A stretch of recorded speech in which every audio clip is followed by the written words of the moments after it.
Good morning and welcome, everyone. I'd like to call the October 2000. Can't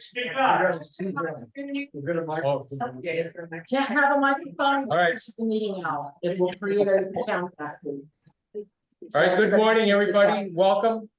I'd like to call the October 2023 meeting of the Del Webb Dove Mountain Community Association to order.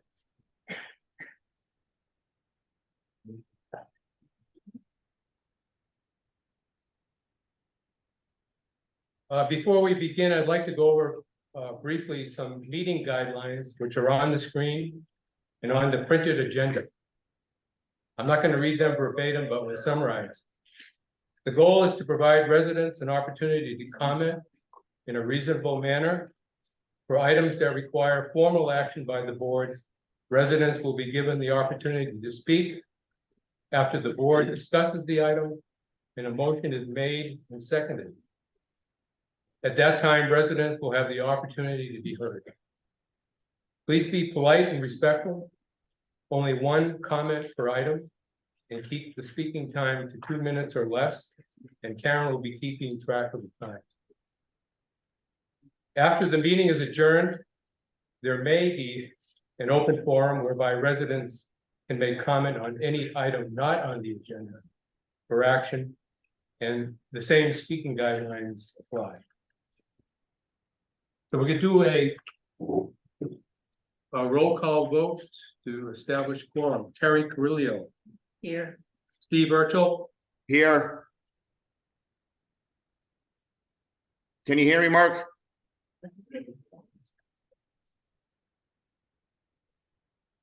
One second. Roy Hill, present. Mark Martell. Here.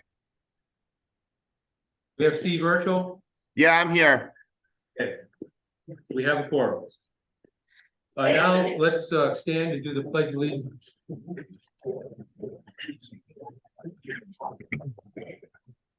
Ready, begin.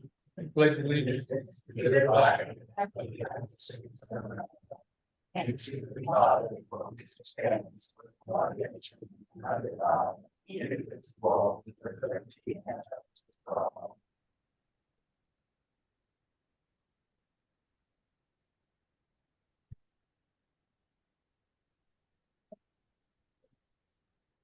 Just over 2 years ago, I was elected by the community to serve on the Del Webb Dove Mountain Community Association. What? Can't hear me?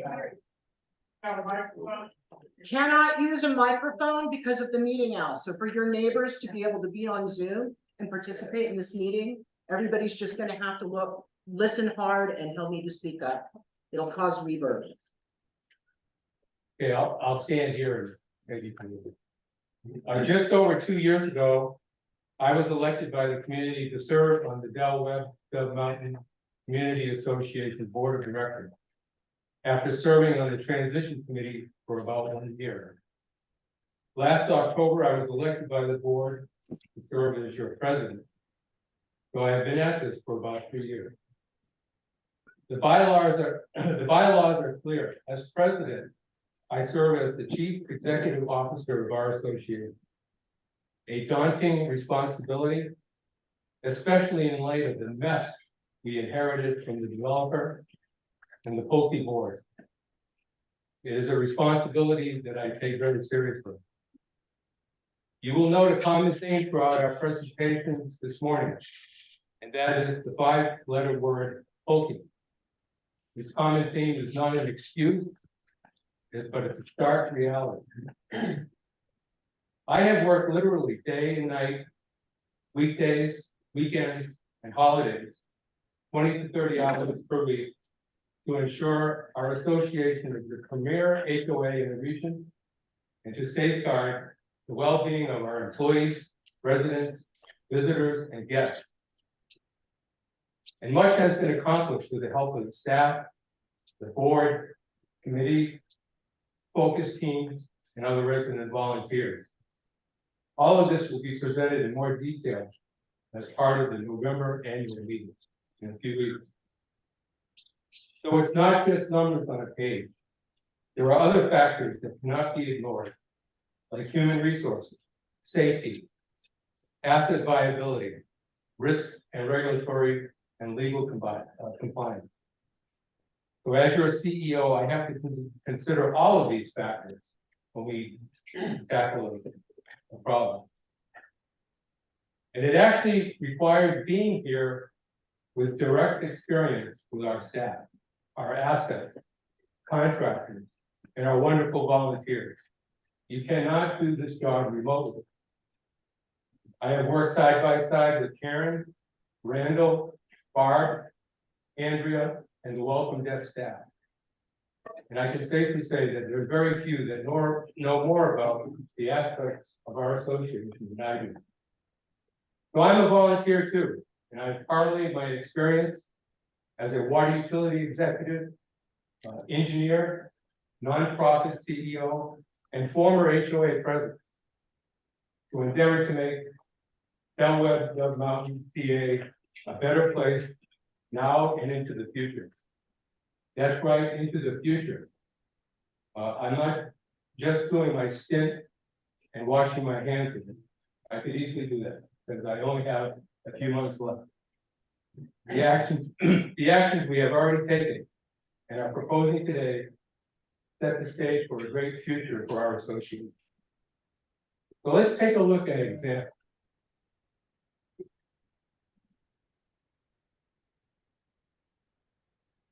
About 1 year ago, our pool heater failed. It was damaged beyond repair, and the cause, as verified by the mechanical contractor technician, the heater vendor, and our own insurance company, was corrosion from liquid chemical fumes.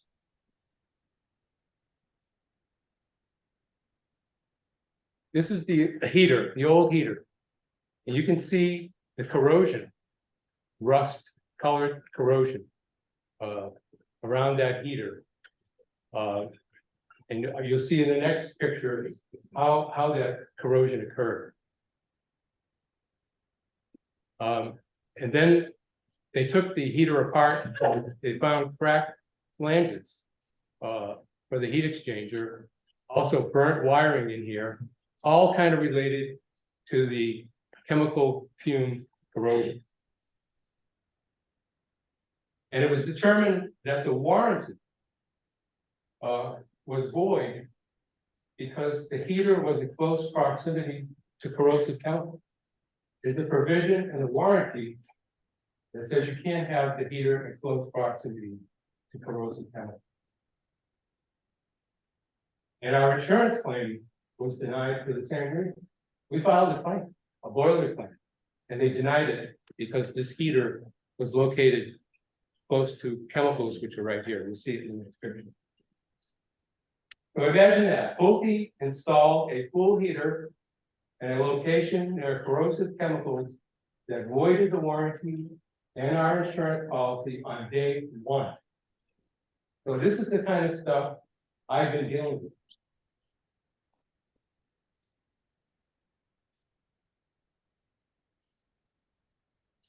There's the new one.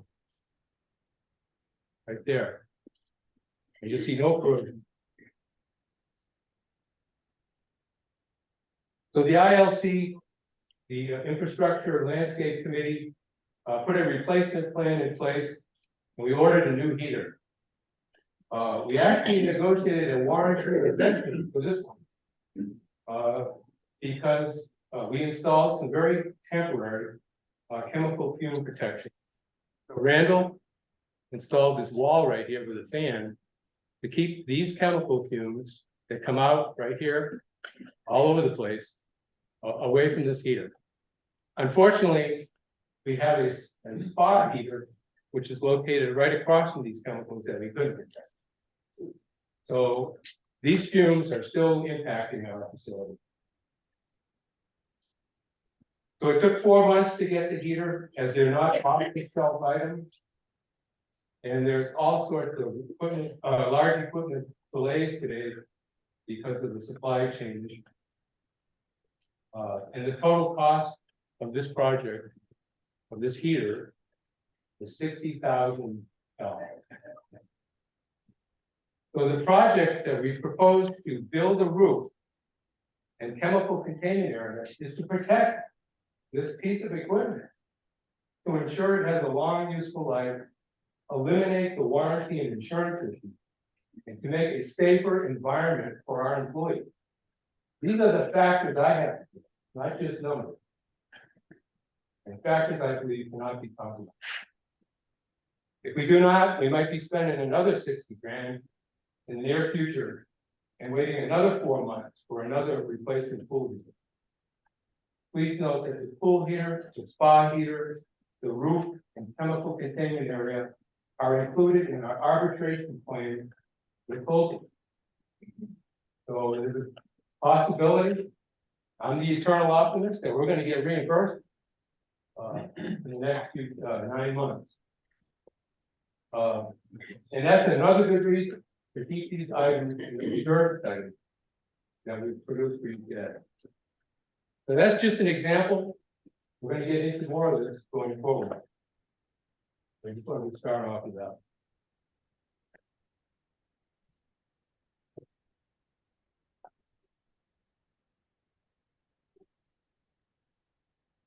The next item is to review and approve the minutes from September 28th. Do I have a motion? I move we approve the minutes. I second. I have a motion and a second. I'll do a roll call vote. Terry Carrillo, Yes. Steve Urchel, Yes. Roy Hill. Yes. Mark Martell, Yes. Mark Johnson votes yes. Next is the management report. Karen, do we have anything? I do not have any action items other than to just, no action, but just to report that the election committee and I continue to meet on anticipation of the next board election that's taking place in February of next year.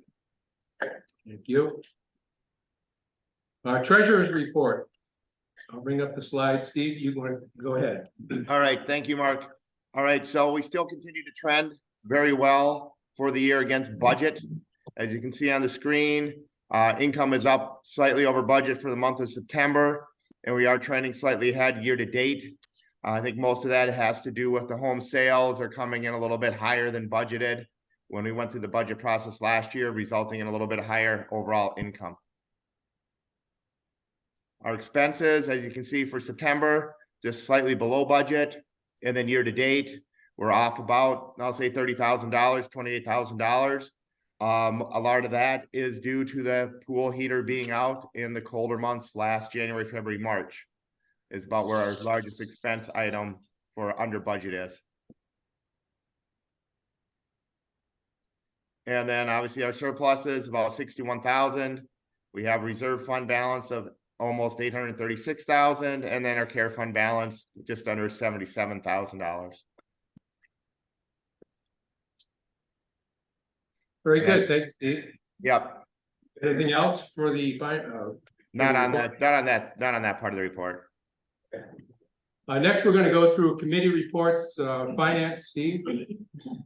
So obviously, as most know, we had our finance committee the other week, and we have three major items, one for approval here, but obviously we talked about the budget, which is obviously coming up, the reserve study, which is coming up. And then we still are looking for a finance committee member to join the team. We don't have any current applicants. And the item to be approved is the approval of our auditor and tax preparation for the fiscal year 2023 to be done next spring, summertime. So we need a motion to approve Butler Hanson for the tax and audit preparation. I do want to mention, we did seek quotes from 3 firms that specialize in the association management, auditing, and tax preparation.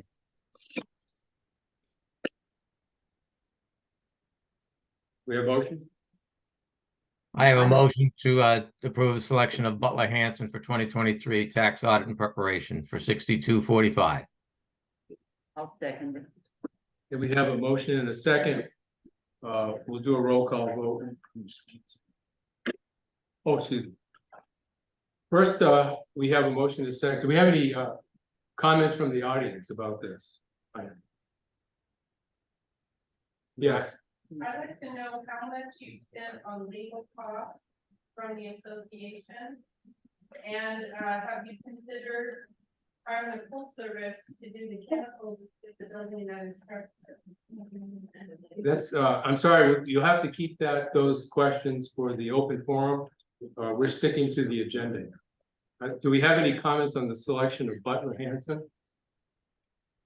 Okay, hearing none, we'll do a roll call vote. Terry Carrillo? Yeah. Steve Burchell? Yes. Roy Hill? Yes. Mark Martell? Yes. Mark Johnson votes yes. Art, I'm sorry, my phone was muted. I have a question concerning the audit expense. Go ahead, sir. My question is, there was a comment that there was 3 bids. Can you share what the other 2 bids were?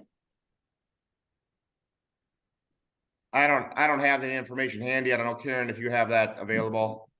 What was the information? Yeah, what were the other bids? So the existing auditor, despite chasing them down, did not submit a proposal, but this cost is in line with what they charged the community this year for the 2022 tax and audit preparation. And the other CPA firm was $6,200 even. Thank you. Okay. Which is Mark Ree's CPA, by the way. So that's, do I do the roll? Did I do the roll? Yeah. Yes. Yeah, it was really. So that was, So this was where finance came, Marion came in and got in. so Steve, we have a purchase of a 3-month CD. Are you aware of that?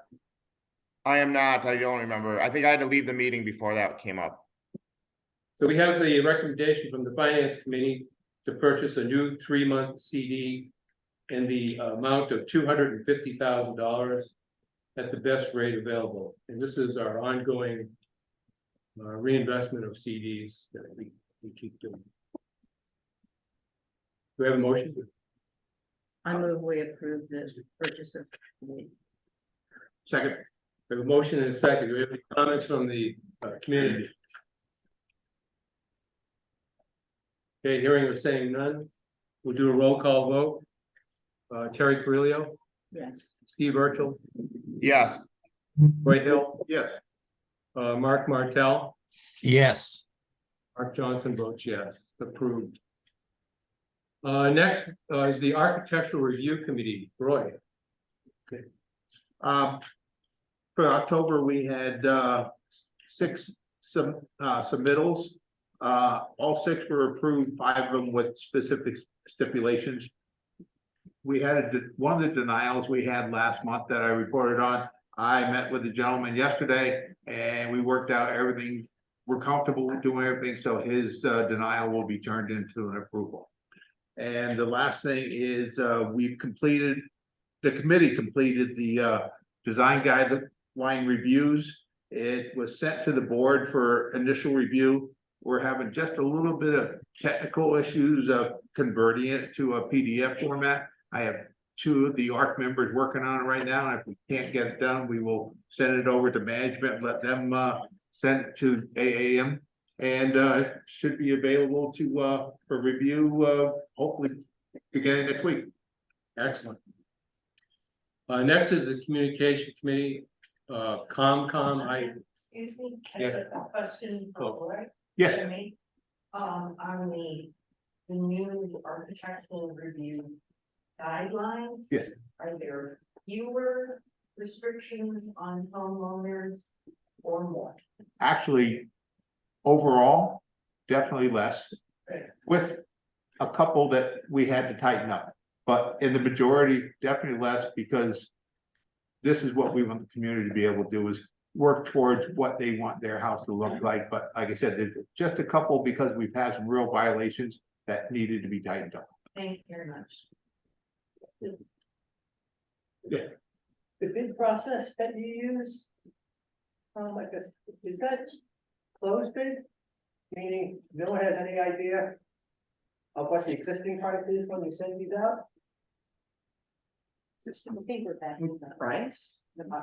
Yeah, we're gonna have to, we can save your question for the open session. Okay, but this is the first bit right there, that's what I'm saying. Yeah, we've already gone through that. Okay. Thank you. The next item is the communications committee.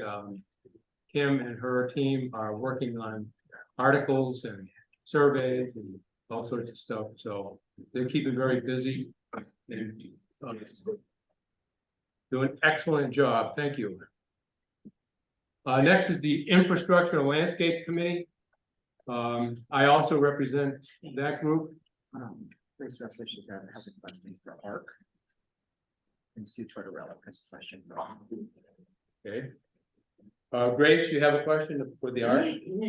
Yes, I do. When I was going through the process to look at the architecture review for the paint colors for my house, I saw an error on one of the paint colors, and I also the guidelines were not very clear for the appendix on how, from the old style of the our styles from E's to A's. There was no explanations. So I'm wondering if that was looked at, and if those kinds of things are going to make it towards easier for us to understand the guidelines for the paint area, the colors. Grace, as you know, I met with you when you're doing the colors and everything, and we Yes. discussed, and I totally agree.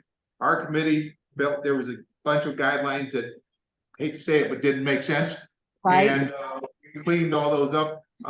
Before we converted it into a PDF document, we were about 5 or 7 pages shorter because we cleaned up a lot of the language didn't belong there. I personally changed a couple of paint colors that you had mentioned to me, and this will also be up for reviews in case there's an error somewhere. We'll be happy to fix it. Okay, thanks so much, Roy. Okay. Sue Tortorella. Sue? Yes, I have a question for Roy. Roy, I missed when the proposed revisions would be available, and will they be available for the residents to look at, and where will we find those? I'm going to refer that to either Mark or Karen in regard to how the actual process goes. Okay. So once we get the clean copy, because Roy was referring to the fact that there's been some formatting issues, those will be placed up on the websites, the governing documents that have been up for the last month for review, for the community to submit comment prior to the board voting on it, presumably at the November meeting. Thank you, Karen. Okay. The infrastructure landscape committee, we have one item, that is to ratify the unanimous consent for the parking lot light shield purchase and installation. Out here, we're changing 4 of the parking lot lights out here with some shrouds of event glare from traveling over to some neighboring homes as an experiment, see how it works. So that is with Arizona Commercial Lighting, the purchase, and Chamberlain Electric. I'll make a motion to approve that. I'll second it. Unanimous, yeah. Wait till we finish our motions. Okay, I'll second that. we have a motion and a second. Okay, go ahead. Are these expenditures for this year out of this year's budget, and were they approved as a part of that budget, or are these new expenditures that came about this year that were not in our budget? No, these expenditures, this one here, and actually the next one, are included in our reserve fund budget for this year. So they were budgeted. So they were existing needs, identified needs, part of that study, Yes. not new thoughts and such. Yeah. Thank you. So we have a motion and a second, we'll do a roll call vote. Terry Carrillo, Yes. Steve Urchel, Yes. Roy Hill, Yes. Mark Martell, Yes. Mark Johnson votes yes. The next item is to approve a rock replenishment bid with complete landscaping in the amount of $10,146. This is in the reserves fund budget this year. We're gonna do this also as a test case, because we have this in the budget every year. And this work will take place on Kaibab, where there's a big long strip of rock that's really thinned out. I'll make a motion that we approve the rock replenishment bid with complete landscaping. We have a I'll second. second it. Question, Yes, I'm not really sure that I understood your previous comment, and I guess you repeated it with this statement as well, but. How could these be planned expenditures when I know these requests just came in this year? So this came in after the budgets were already finalized for last year. Or the budgets were finalized for spending for this year. no, these were in the reserve fund budget. These were specific line items in the reserve budget. Yes. That we knew that we would have to replenish rock.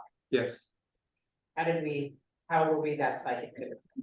The reserve study indicates that this was a planned event for this year.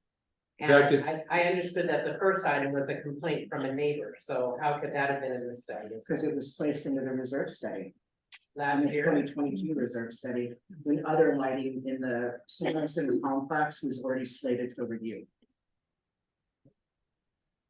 So what if we don't spend that money and we keep it in the reserve? yes. So what if we don't spend that money and we keep it in the reserve? Well, it just goes back to the reserve fund for other uses.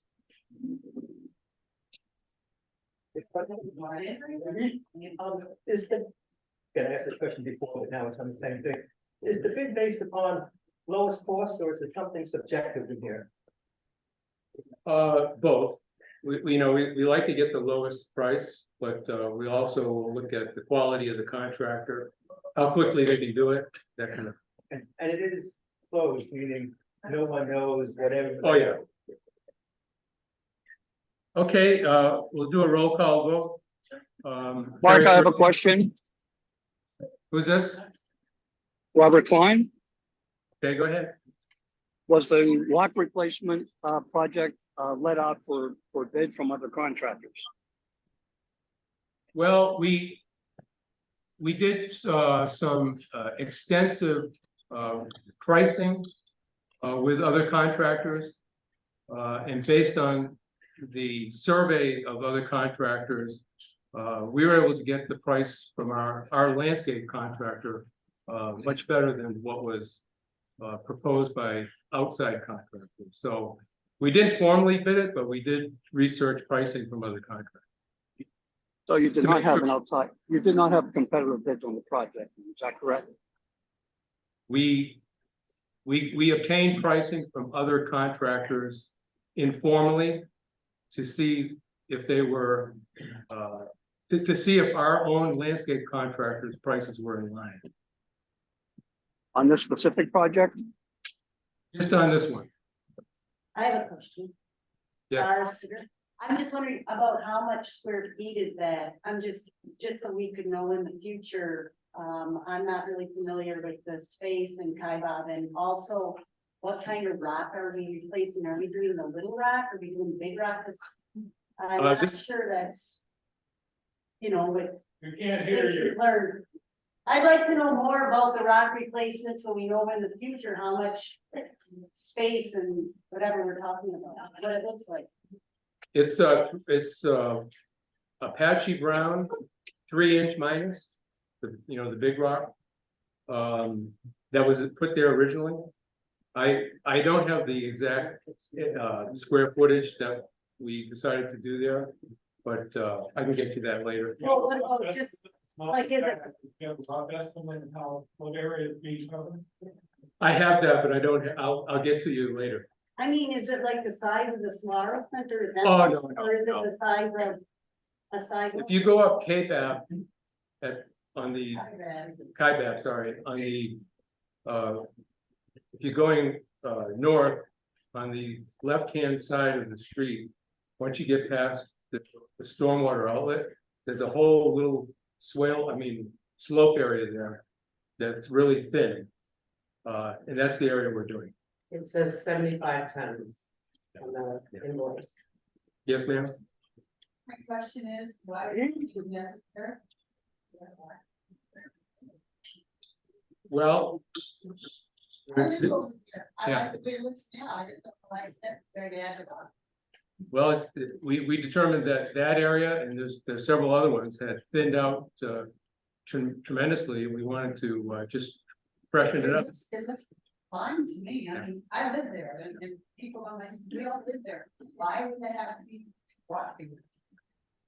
Well, the infrastructure landscape committee felt that it needed to be done. That just doesn't wash with me. If it's really not necessary, why are we spending? Rock replenishment is done for erosion control. That hillside is full of rock squirrels.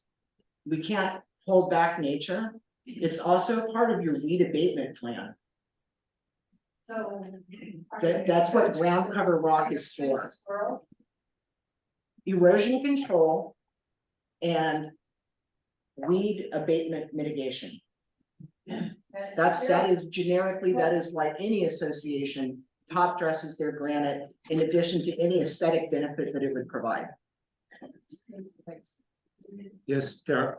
I appreciate her mentioning that she lives in that area and she's interested in how that looks. If we're doing art and we're trying to create designs that we can have our homes look the way we want them to look, I wonder if we need to rethink this. I'm pretty sure that in a landscape committee meeting that I participate in, those architects don't believe in a lot of stone. They believe in erosion control, but they don't believe in piling stone all over the ground. So there could be some more information needed before we just pile more stone. Well, we actually did contact our landscape architect. And they do recommend using 3" minus in these areas, so that's why we went ahead. And this is a test case. It's the area that we thought was the thinnest. We're gonna apply it, see how it works, because we do have budgeted other areas for the future. Yes. $10,000 seems like a lot for a test. Yeah. Is there a way that we can? Well, we don't want it to look half complete, so that's why we select the whole area. How much more, rock replacement are you anticipating if you're just doing this tiny little area for $10,000? There's I think $18,000 per year for like the next 5 years in the reserve study for rock replenishment. Yes. Say this is a test case. What are we testing for? Coverage. What is the result that you're going to measure to see if it's effective and therefore cost effective? Well, one test is for coverage.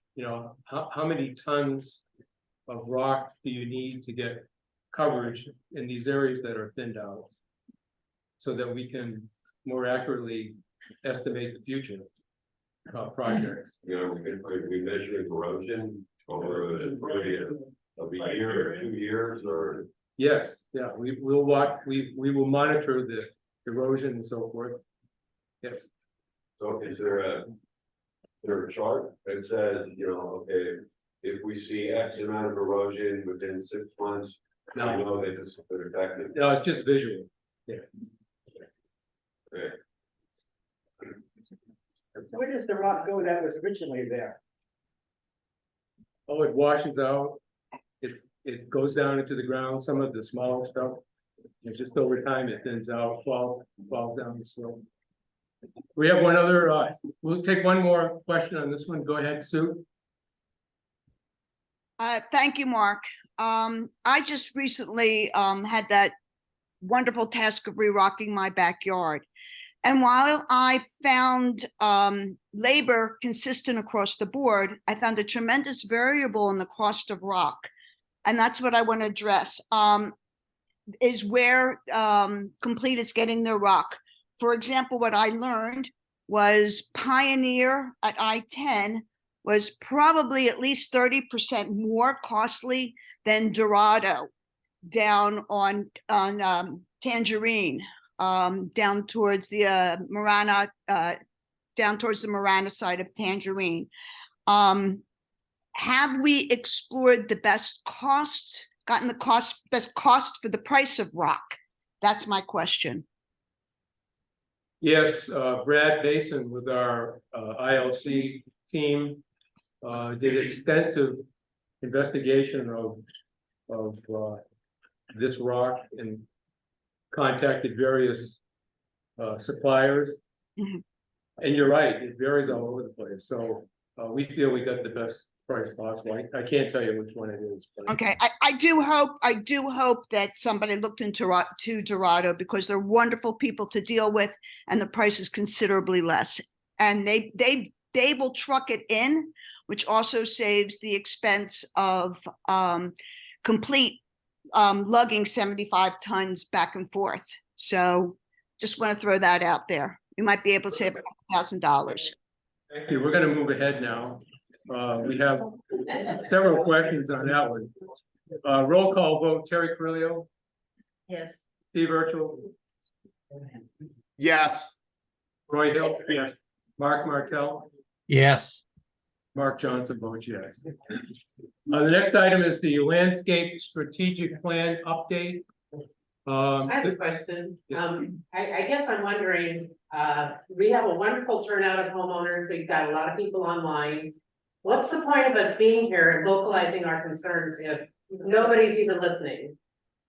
We're listening. I just have, You're not listening if you all just blankly approve what all the questions that everybody just asked. we're trying to move this meeting along so we've got a lot of big issues to talk about. So our opinions and our concerns are going to be completely ignored by the board. They are not. So what would be the end of the world if not, to not put $10,000 worth? Why don't you do further investigation before you approve it? Since everybody is really hot on this particular one, what if this was an opportunity to do an experiment on the do nothing option for 6 months or a year? Before we spend another $18,000, if this is the thinnest area, maybe we'll get a good rain this winter. And maybe dirt will fly down the street and rocks will fly down the street and people will know that that was a bad decision. And then we can choose to do it again. But if nothing bad happens, then maybe we can extend the duration till the next time you have to do it or something. It's like you can get another couple of years out of it. I don't know. I'm just trying to hear what people are saying and suggest that. A different kind of experiment. Hey, Mark, I want to comment, please. Sure. We go through a lot of your same questions in our meetings. The ILC does. I ask the questions. I'm not from down there. Why do you replace rock? It doesn't logically make any sense, but at the same time, you listen to what Karen says for erosion.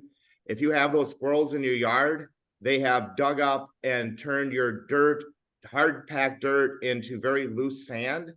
Yeah, do you want to come home one day, we have an inch of rain and all the dirt is in the street, and guess what we got to do? Pay to clean that up.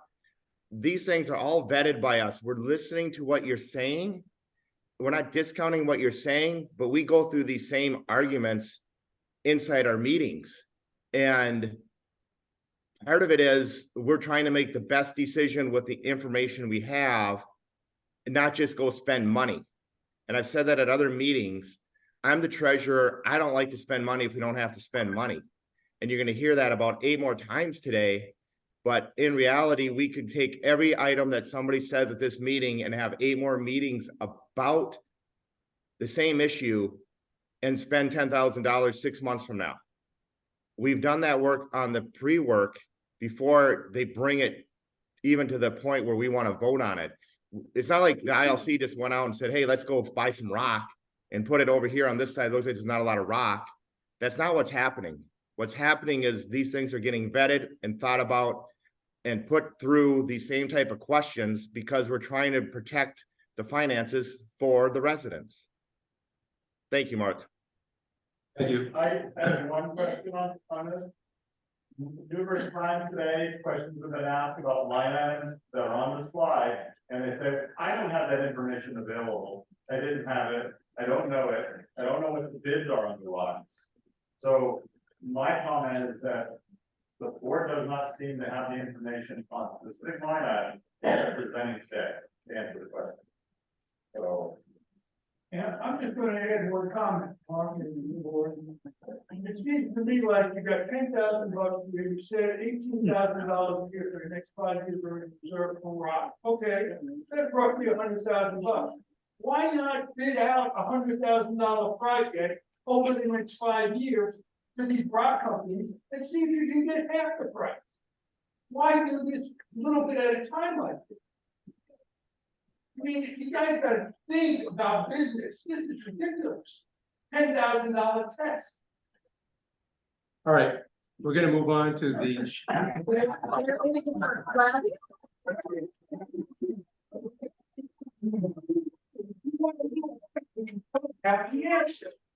There is a request from those on Zoom that those of you who are choosing to speak, to please speak up and identify yourself by first and last name, so they know who you are since they're not here. If you could do that, please, they'd appreciate it. You want me to say that, since I'm the one that said we don't need the rock? Do you want me to say my name, since I'm the one that said we don't need the rock? They were 2 or 3 people past you, Mary Jo. I'm gonna go back to. You call it a test. You just make it, so it's just an objective decision whether or not it's been effective. I would think it would be a lot easier for us to accept these expenditures if there was some kind of result that said, hey, we prevented X amount of sand from, or however you would measure the effectiveness. I mean, that's what a test is, right? You're looking for a result. And all I've heard is that result is something, is simply somebody's objective looking at it and saying, well, it still looks good, so we'll wait another few years. Yeah. I'm Susan Roden. I have been to a couple of meetings, committee meetings. They are not exciting, they are not fun. All of this is passed over at committee meetings by volunteers that are not paid a cent. They are looking for people to run for office. If you want to complain, please give your time. We would all appreciate it. And you can follow all of them. That's why I have to say. Very well said. Art, like to make a comment. Go ahead. Okay, just so everybody can hear me, I'll stand up. This is probably out of order. This is probably out of line, but I will ask when the appropriate time to mention it. I believe this board should have study sessions. Not just this one meeting, but a second or third meeting before the big items coming up. And at the appropriate time, I'm going to make that motion that we have study sessions when things come up. So we can talk in a big table. We can talk. The residents can come in after we discuss things. They can ask questions. Truthfully, I don't believe we are communicating well enough with you. I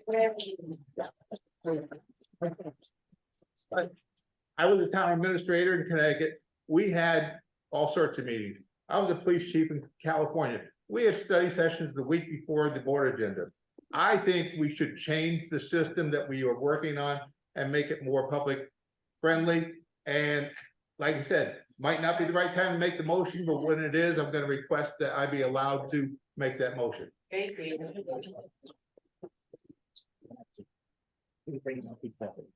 And I'll be seconding. Can I make a comment? This, Sure. It's the appropriate time to make this. I've been to this, obviously this meeting, and I went to several before this when the community members got together. And what I'm hearing is 2 things that the board, I think, should consider.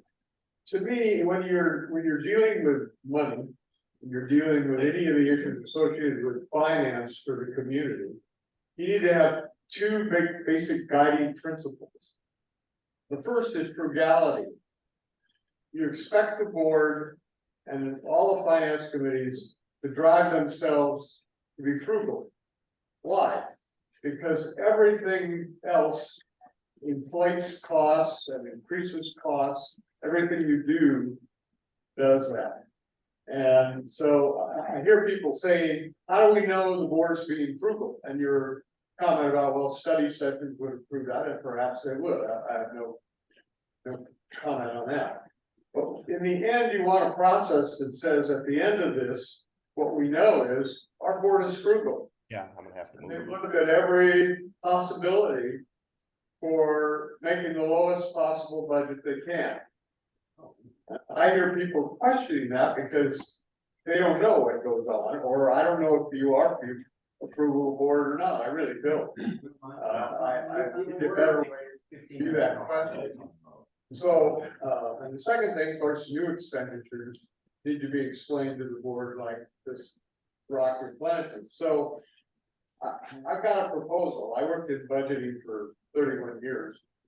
And I've got a proposal to present to the board, I'll just stand in, I guess, for how you can deal with this every year. And if you go through this process, people will know that you're frugal and you're transparent. The second principle is transparency. They want to know that there's a way to get into this budget process and affect it somehow.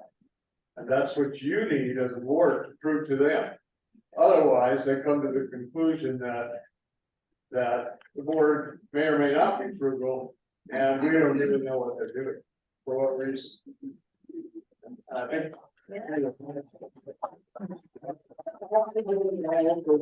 I have to. Back in the. Thank you very much for the work and the board. And I like to suggest you both these speak about better study sessions. One thing I'd like to add to that is that in all my time where I work in the automotive industry, we're always looking for ways to save, but not just bid. And I got a suggestion. Right here, it's totally used. And we need to eliminate that. All that, there's a couple other places where we can eliminate a lot of things and cut our expenses great deal. So I suggest that in the future, study how we can eliminate cost. Things we're doing. One more. Hi, I'm Jeannie Coon. And I would just like to point out. Can't hear you. Please speak up, Jeannie. I would just like to point out that the finance meetings are open to all residents. And I've attended the finance meetings for the last 2 years, every month. And there's only been maybe 1 or 2 other people that are attending the meeting. So if you attend, you'll know what's going on. And that's your opportunity to speak up and talk to them in the board without spending the money. But there is one thing that I would like to point out is in your memo, you said that the residents have the opportunity to attend those 3 meetings. Most knows that they have to come to text in the county. And something this important to the budget really needs to be pointed out on something. People continue. Thank you. I agree with that. Okay, we're gonna move on to the landscape strategic plan update. This is a group of residents that are working with our landscape architect, Wilder Landscape Architects. They've been working since May. And the final report is currently under review. And it will be probably published to the community November, December, and there'll be a town hall to go over the results of that work that they did. And it's really an incredible report. I've reviewed it. Excellent. We were very, very lucky to have Wilder Landscape Architects helping us with that study. And one of the things going to answer your question about the grass out. Stand by, it's coming. See. Pool Advisory Committee, any thing?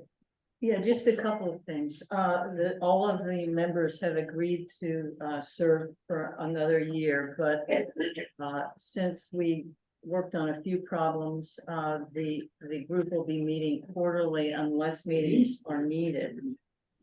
There will be a new magnet board, so there's one up there, there'll be a second one.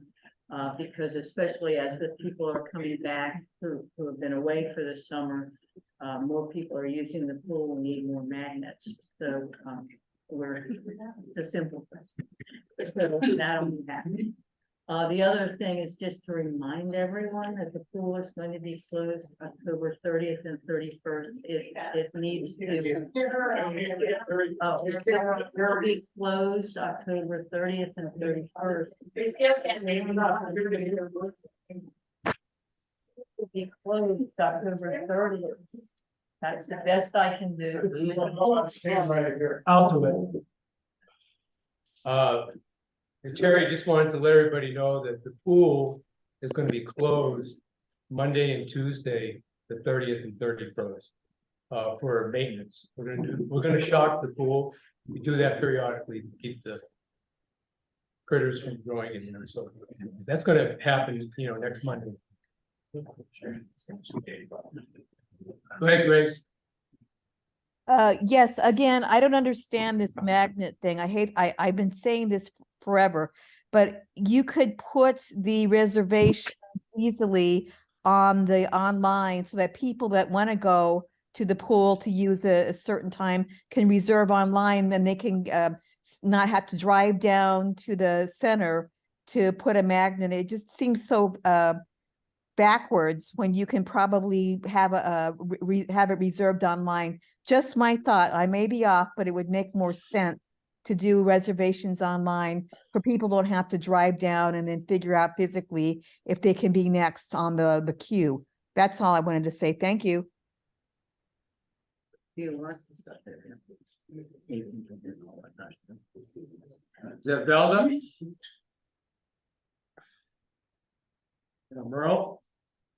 No. Social Events Committee, Mark. Okay, as of the 20th of this month, we have for the holiday party, we had 107 signed up for Friday night and 75 signed up for Saturday night. I'm sure there's been more since then, so it looks like sales are going pretty well there. Just to remind everybody, the ticket sales will end on the 15th of November. And if you didn't make either one of those days on the 10th and the 11th, you can get the tickets at the front desk. Just go to the front desk to purchase those tickets. And we're also working, the committee is working with the Highlands on identifying like a gluten-free celiac kind of issues, just to make sure that those people that have those kind of dietary issues, it will be well known, for those folks. Also on the Halloween, October the 29th, Sunday, the Halloween party will be going on, and Gigi and the Glow will be performing at that event.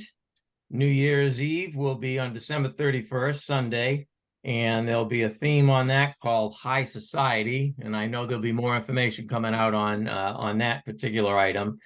And as Mark had mentioned earlier, Kim has been working on these surveys, and a lot of folks, we had a very good turnout on these Social Events Committee survey that Kim performed for us.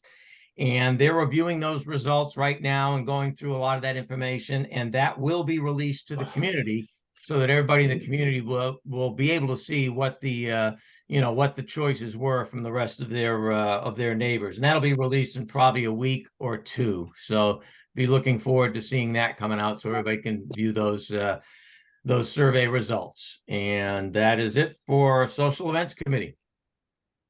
Thank you. Old business, Pulte arbitration status. Our attorneys filed the statement of claims, which you can see on our website on October 16th. It's a link of claims. We're also right now going through document production, collecting all the emails and files and folders related to all the assets here that have defects. And that's being provided to our attorneys for review, and then they're going to provide it to the opposing attorneys. So that's the status of the arbitration. Once the documents are produced, they'll be setting the timeline for the actual arbitration. Yes? Susan, you know, how much have you paid and do you have satisfied to pay for your legal suits and mediations, please? Well, in this particular case, we don't pay anything. We've engaged this attorney, a law firm, on a contingent fee basis. So they pay for all the costs for expert witnesses and so forth. And at the end, they get 33% of the award for handling all that. So right now, we don't pay any legal expenses for this arbitration. Yes. Money is at stake in the arbitration. That's one thing that they're going to start doing is putting together I've been providing them, cost estimates based on some of the things that we've encountered. They're going to be hiring expert witnesses to put numbers on it, so we don't have an exact number yet. Roughly. I can't tell you. I hate to give you a number. Huh? Hundreds of thousands. Millions. Millions. Yes. Isn't it passive, by passive, I mean, not going through legal means to put pressure on Pulte, writing the newspapers, publicizing the fact that there are a bunch of. Well, we went through an initial claim process to avoid this and wasn't very successful. We actually had residents write a petition letter to the CEO of Pulte to try to avoid this, but to no avail. So we've tried. I always find that that's the way you affect their wallet, and that's. Well, okay. All right. Mark, one question. Yes. Alan Jensen. So assuming we do receive some money, will that money be put back into the reserve? Yes. Good point. If we got. But at what point would we be getting potentially that money back? Probably mid next year. Okay, the next item on old business is the governing documents approval. We went through a process this year with a group of volunteers called the Community Groups Focus Team. The original intent was to come up with guidelines for community groups. And when we got into it, we found that our existing governing documents were terrible. They were not synchronized. There was language in them that didn't make sense because a lot of these documents were brought in by Pulte from some of their other subdivisions, and it just didn't fit our. So we spent the time to go through, and we went through all this at the last board meeting in detail. We gave the residents 21 days to comment. All the governing documents were posted on the website. I also mentioned them in my president's report last time. So we've received some comments.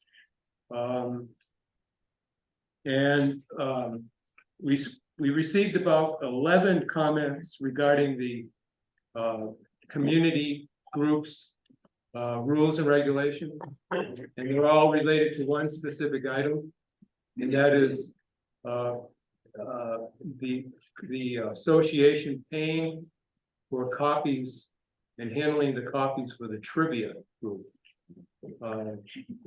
The community groups focus team agreed that or put into the new regulations that the interest groups should be self-sufficient. They should pay for their own copies. They should pay for other expenditures that they have, except for the association allows them to use rooms for their meetings. And we also allow them to use the Friday lifestyle a newsletter for announcing, their activities. So we got 11 comments stating that they wish to keep the association paying for those copies. We received 3 comments regarding the financial policies. One was there was a duplication of the description of an item, which we will remove. The other ones come from the Finance Committee. The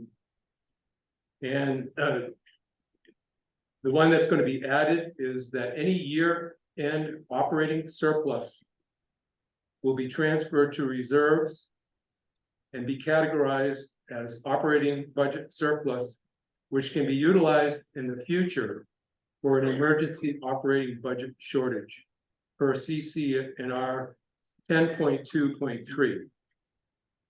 So we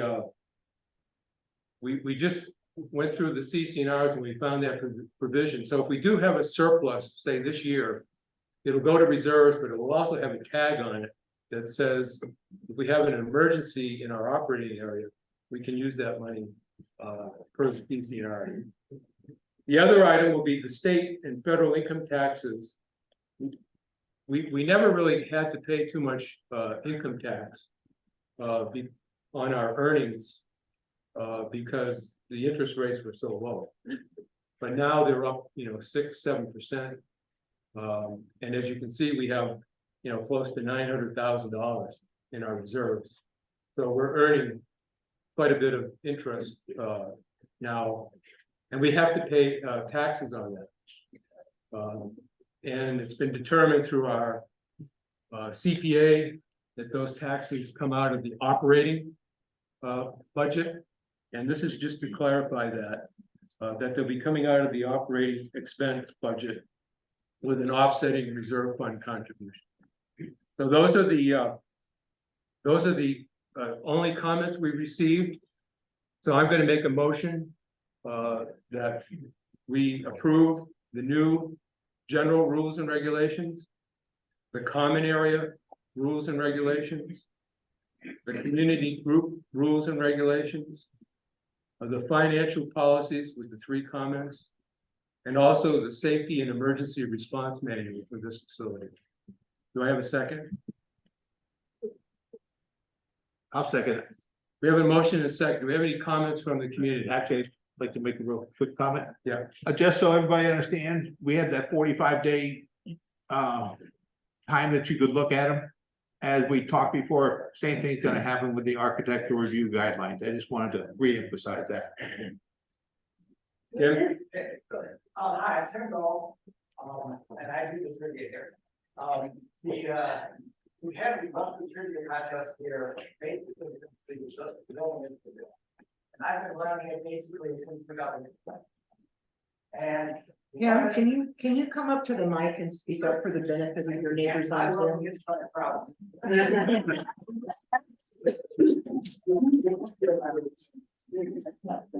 Okay. Am I speaking into something? Into that? Yeah. Okay, that's not just a no. Okay. Okay. We've had trivia here monthly since the building's been open. I've been running it basically since we got a liquor license. So every month I've gone to the front desk with some papers and I've asked the almost older woman, I guess, to make some copies, and she has. And then we've run through. It turns out that the amount of copies that we're getting is about 7/8 of a copy per person. It's not a lot. And in fact, Mark and Mark came to our last trivia contest, and Mark told us it's really not about the money. They can afford that. They said it's about the disruption and extra duties of the front desk people. So I went to Sid is the last person that made copies for us, and so when I saw her, the next time I saw her working, I asked her, how big of a deal is this for you? And she said, it's not a deal at all. This is what we do. And I said, and this is important. And I asked her, who else ever asked you that question? And she said, nobody. What's this all about? So basically, we're solving a problem that we don't have. At the expense of a popular and valuable activity. There's a lot you can do trivia without being fit enough to play pickleball. People enjoy it. I do a good job.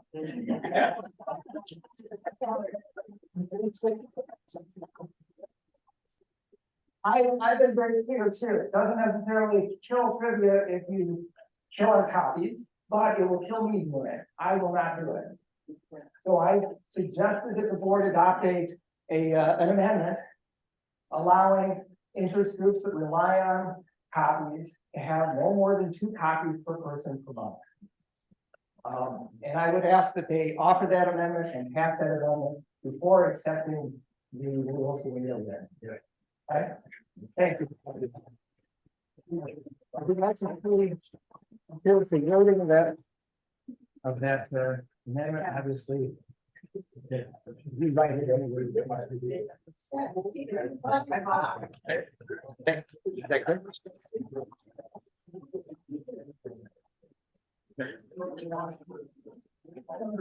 Good job. Hold on, yes. In the community R&R, somewhere in these new governing documents, is also the new, expenses, that they are charging people to use the facilities. Okay, and it's a lot. So if you wanted to rent this room for an hour, it would be $100 and it's going up some more. And I just want to know where the money is being spent. Springboard. Okay, we rented it for the fashion show, paid $450 to have our event in here. And I guess I would like to know where it's the money going and why couldn't something like the money that you're getting from people to rent this room, to have birthday parties, you know, fashion, nonprofit organization fashion shows. Where's the money going? Why is it so expensive? I saw the little spreadsheet of how much it costs for electricity and toilet paper and all that stuff. It doesn't come to $450 and we're paying dues to have the lights on during the day. All that to say, why couldn't the money, if you're gonna charge for these rooms that are empty to be used, why can't that go towards some special interest group expenditures? Buy the pickleball or some pickleballs, make copies for trivia. I mean, why can't that money be used for special interest groups if you're gonna charge for this room? Thank you. We have a hand up in the back. Yeah, Greg Garrow, back to the copies really quick. So I'm looking at the budget and the line item for postage and copies is $20,000 per year. Are we actually spending $20,000 on postage and copies? Is that the machinery, the rental? Yeah, that doesn't even count. There's a That's separate, why we're charging for copies, but the trivia people. there is a separate line item for the lease for your copy machine. So your postage and copies line item, you guys spend close to $2,000 a month just sending out invoices. So like you want to help everybody in this room sign up for electronic statements right away, you'll cut money off the top of what it costs your association to comply with statute that says we have to send you an invoice every month. Compliance letters, ARC letters, sending checks to pay your vendors. That's what's in there. We can sign up somewhere.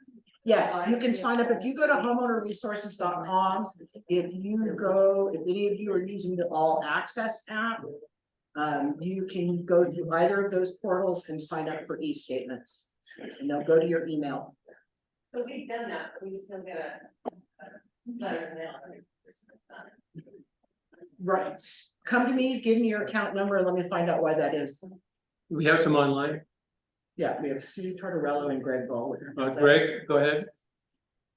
Hi, just in light of the last few comments, I was going to mention this later in the open session, but I don't know if it would have been appropriate to put it in the financial policies or do it some other way, but I think it would be very helpful if there was a glossary of what each of those line items actually means and where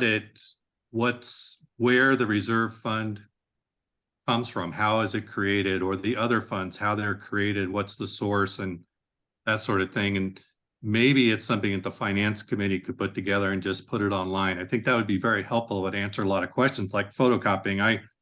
I saw the same thing, $20,000 seemed high.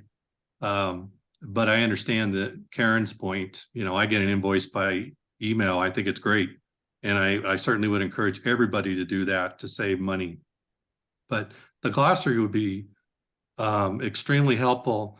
And then in addition to that, at some point, maybe again, maybe the finance committee could do some training for the community that wants to participate on how the budget's put together. What is, how does that reserve study work, those kind of things. Bruce Friedman did that before when it was under the control of Pulte. It was helpful, but I didn't think it was very good because he went too fast and it was confusing. So those are just my thoughts. Thanks. Thank you. Great, good suggestions. Sue, online? Yes, thank you for taking my question. And just a little bit of information for people who maybe weren't online before or attended the meetings before. On the flow chart that you had for the proposed governing document changes, on the flow chart, there was a newly created subcategory labeled CC&R's Exhibit C use restrictions. And that subcategory, it looks like to me, can be changed by the vote of the board. And it also, if it requires a 2/3 vote of the community to overturn if they don't like the board's decision. Now, I couldn't find it in the bylaws anywhere where the board can make this sort of change. Can you direct me to the section that gives the board the authorization to do that? Well, Exhibit C is an exhibit of the CC&Rs. It's the use restrictions. Yes, I understand your explanation from attending the previous board meetings. However, is it my understanding may be incorrect, and correct me if I'm wrong. The CC&Rs need 2/3 of a vote of the community to make a change to it. By extracting those that the board is proposing into Exhibit C, the board can make the decision to change those items, and to overturn it, it's going to require 2/3 of the homeowners to change it, which is kind of contrary to how to change the CC&Rs. Is that correct? Am I understanding that correctly? That is correct. There is a provision in the CC that allows the board to change Exhibit C. And if they do change it and the community doesn't like it, they can do a petition. Okay, so my question to you is, where does the board have the authority to make that change, to pull things out of the CC&Rs into a subcategory? I don't see, I read the bylaws. Exhibit C exists in the original CC&Rs. There's not been anything done to create that. That is original to the documents as recorded with the county by Pulte Homes. There's always been an Exhibit C? There has. Okay, and it's always been that the board can make changes to to subsection C? Yeah, Sue, By just I'll send you the citation after the meeting so that you can read it. Okay, I'd appreciate that. One more. I guess the gentleman, the financial guy, I guess it was, had a very good suggestion. I'd like to see, I guess, a list of, to make it more palatable, what are our biggest expenses down to our lowest expenses, so we can identify what the long pole in the tent is, instead of trying to say nickel and dimes down here. Are there major things we can see clearly that we can focus on and, or communicate that would make it, you know, more palatable, so we can understand? I think he'll probably touch on that in the next, one of the next sessions. Okay, Grace.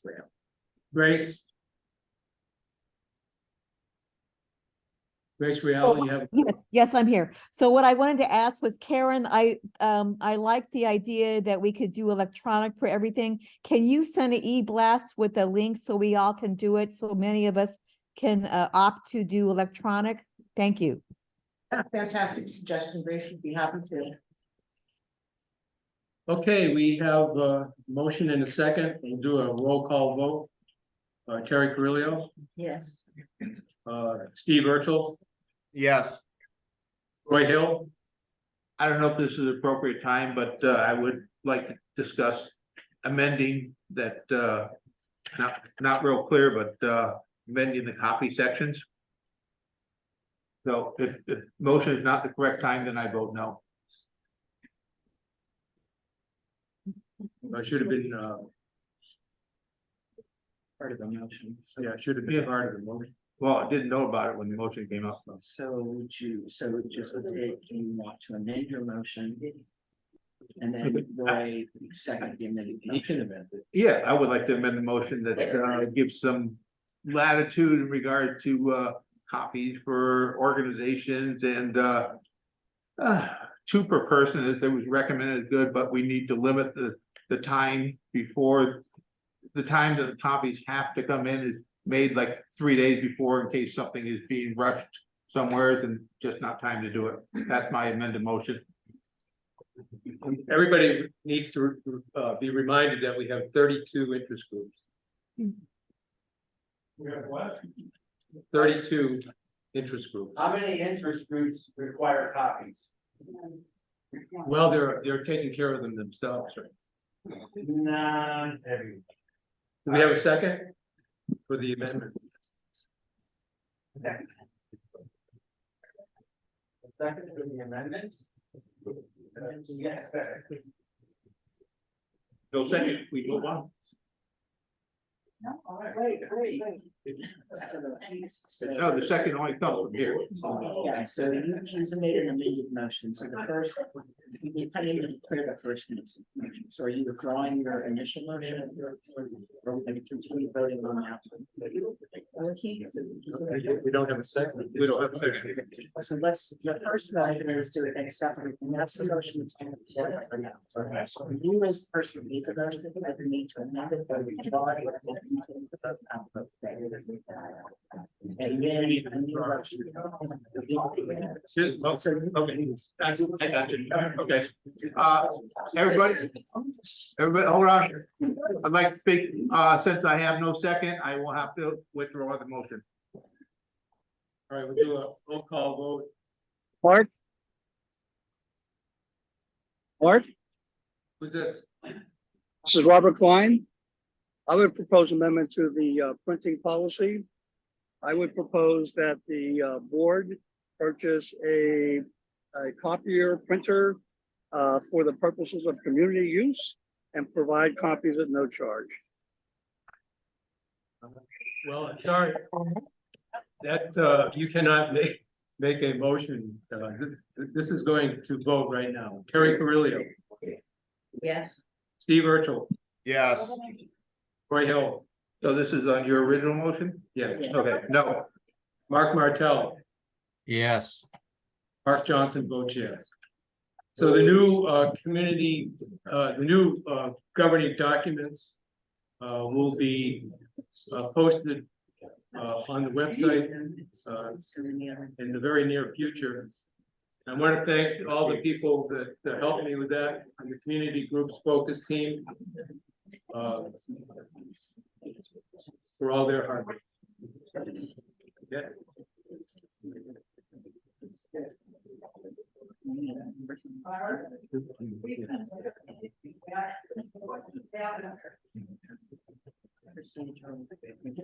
Jury got killed. Yeah, copies got killed. We just voted to approve all the new governing documents that were gone through at the last board meeting and available for comment the last 21 days or so. Mark, this is not pertaining to this, but here it is, this Alan Johnson, is there a way technically we can have access to a microphone here and still have our Zoom meeting microphone? There's no way. If there's any other speaker in the room besides that device right there, everything just starts playing over and over and over again on itself. All right, next item under new business is the 2023-24 insurance policy renewal. Want to give us a brief on that? Well, so we are currently using the same broker that the communities always use. Each year they place the insurance out for competitive bid across multiple carriers that will insure a community that's amenitized like this one, that has a liquor license like this one, et cetera. And this year, the biggest movement in the market has been the umbrella insurance market. You know, every time you start reading about natural disasters, condo collapses, whatever, that impacts your insurance too.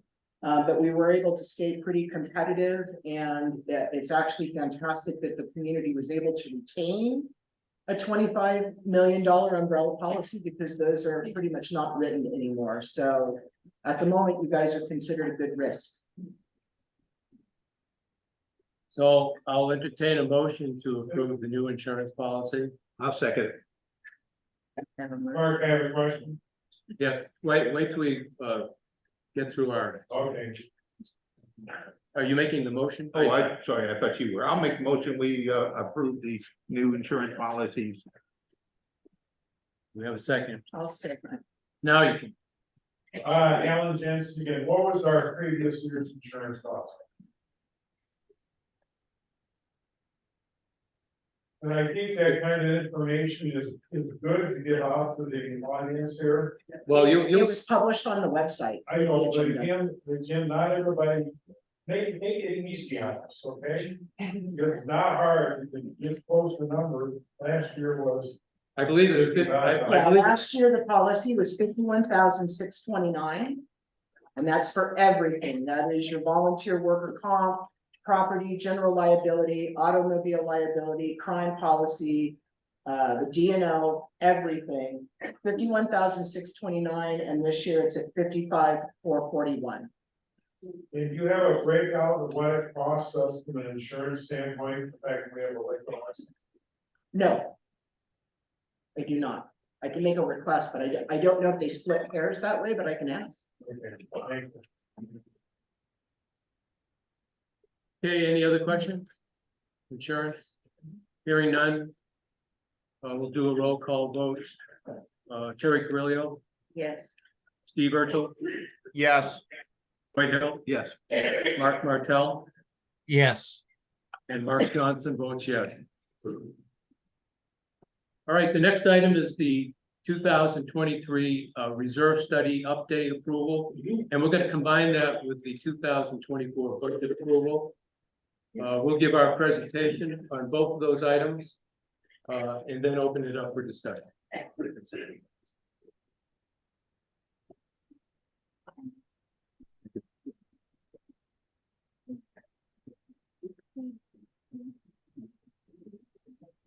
So the reserve study is a long-term 30-year capital planning tool.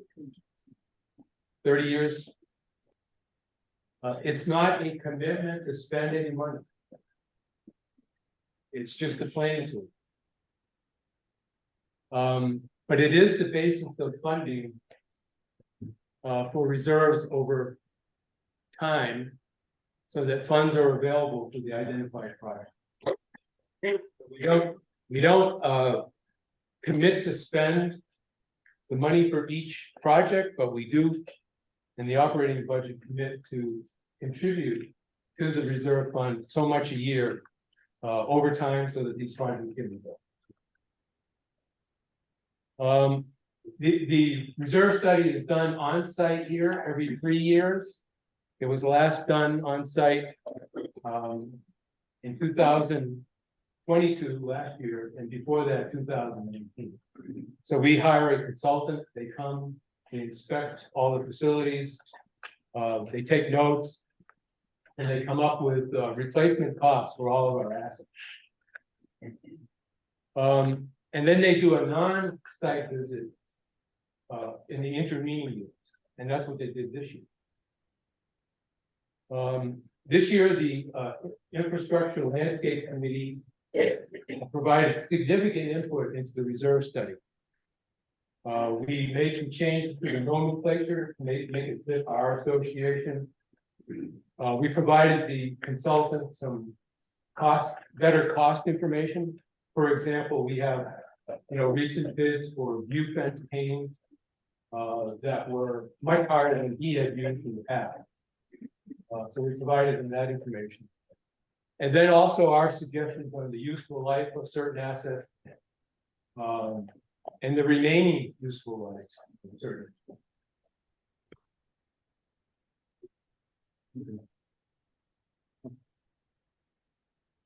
So the total replacement cost for all of our assets, based on this year's study, is $5.8 million. And that's up about 1.1 million from the last study last year. And the items that are causing that change is the pool spa roof that we talked about earlier, $40,000. The chemical containment area, $100,000. The view fence painting I just mentioned, which is out in time. He didn't have a correct number on that. And the majority of it is inflation.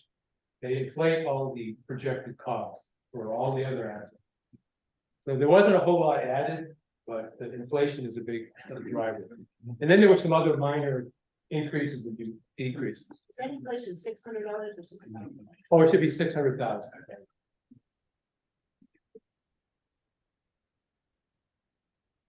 So the annual amount that we contributed from the operating fund to the reserve fund was $300,000. That's what was approved last year. And last year, we approved an increase of 100,000. It used to be 200,000. We jumped it up to 300,000 because we were behind the 8 ball. This year, we're only proposing to bring it up to another $30,504. So the total reserve contribution that's in this year's operating budget is $330,504. The percent funded, which is a calculation, it's actually the reserve fund balance, how much we have in the reserve fund, divided by the value of the deterioration of those assets. And that's also called the fully funded balance. And this year, in 2024, the first year of the study, it's 39%. Our percent funded. What was the last year, Mark? The 48% or something? Yes, 40, yeah, it was in the 40s, the exact number. And I just want to remind everybody again about the faulty arbitration.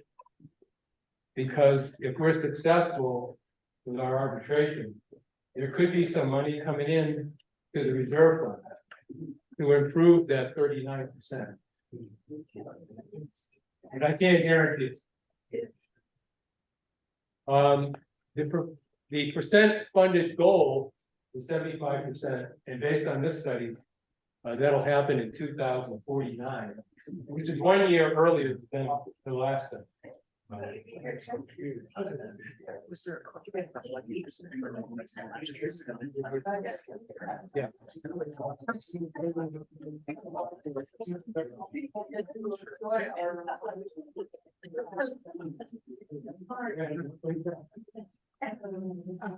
So this is a graph showing the annual reserve expenses going out in time. 2053. And in the first 10 years, the expenses are generally around less than $400,000. And then they climb up in the later years for some bigger items. But, we're really concerned right now about these years here.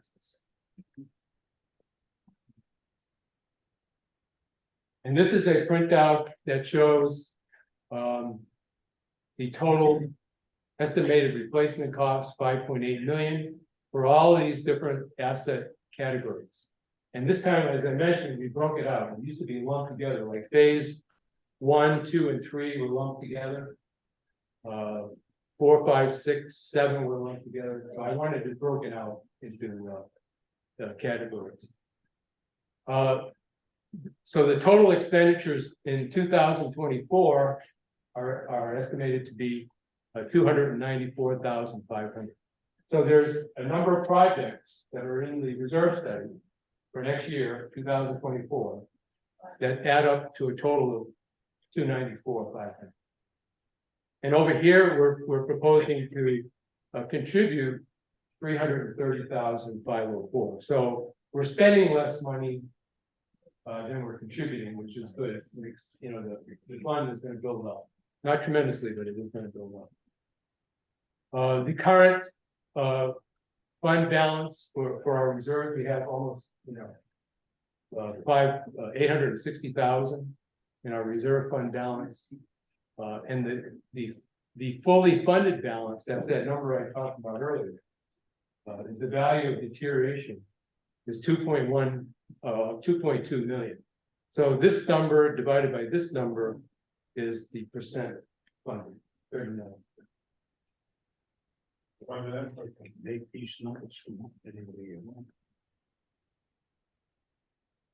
So if we didn't increase the reserve funding this year, it would just continue to drop like so. But by increasing that 30,504, it keeps us on track. So we're going to be at around the 40% funded area for a few more years, and then it will start going up and eventually get to the 75% that we want.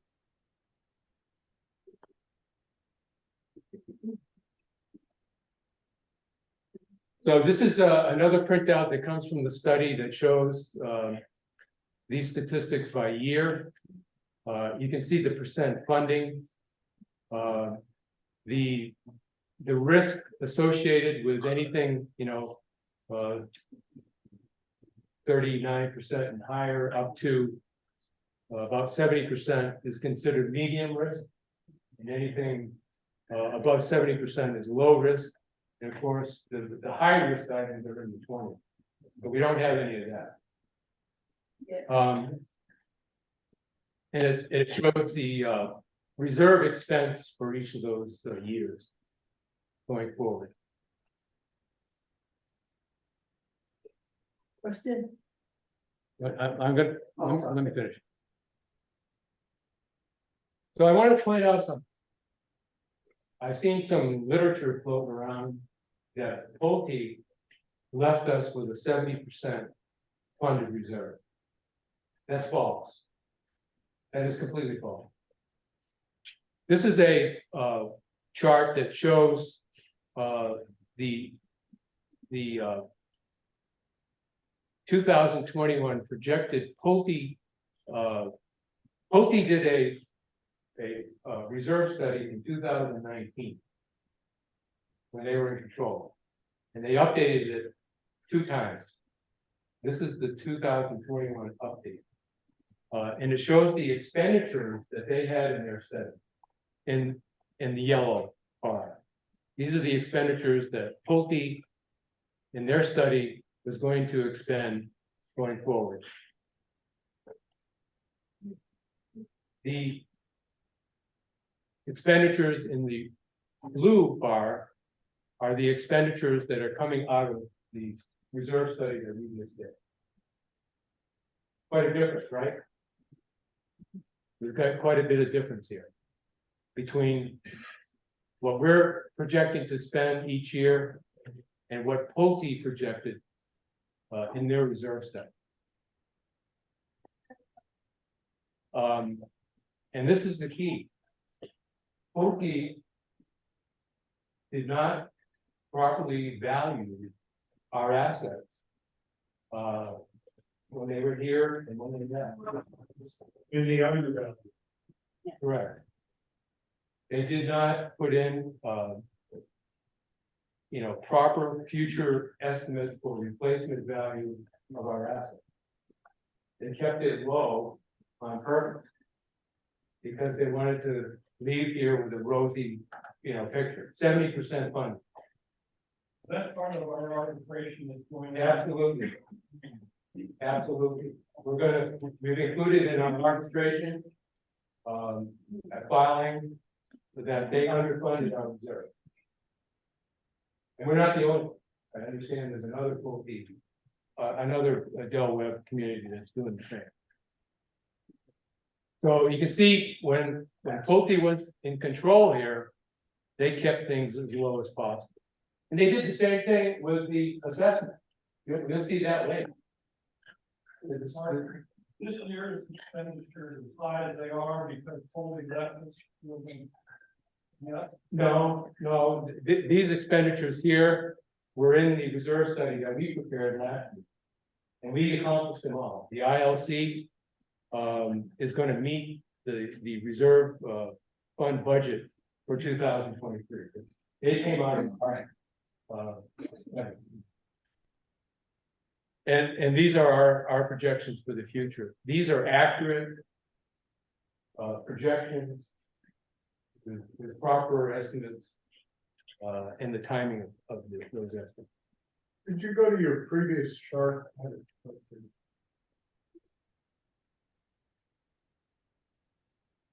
So if I'm normally for the next 10 years or so, I see the expenditures in the far right. And they're in the $300,000-400,000 range. They're sort of at least close to what we're putting into the fund on an annual basis. When you get down here to 906 and 707 and 1014 in those years, would that require a special assessment to fund? No. That's the purpose of having a reserve study. So you think how would we cover those expenditures in those later years? Well, we're slowly putting money into the reserve fund based on this study. So when we get to that time, 2040, there'll be money in there to cover those expenses. There'll be $3 million in reserve. Or that column on that chart, or shows the cash flow. Oh, it does? Okay. Yeah. So I think this is where the 70% number came from. This is a chart similar to the one you just saw that was in the transition committee's finance team report. And this was produced by Pulte. In 2022, I guess this is the 70% funding. And again, it's only based on real low projections of replacement cost. So my analogy is, 70 bucks is 70% of $100, right?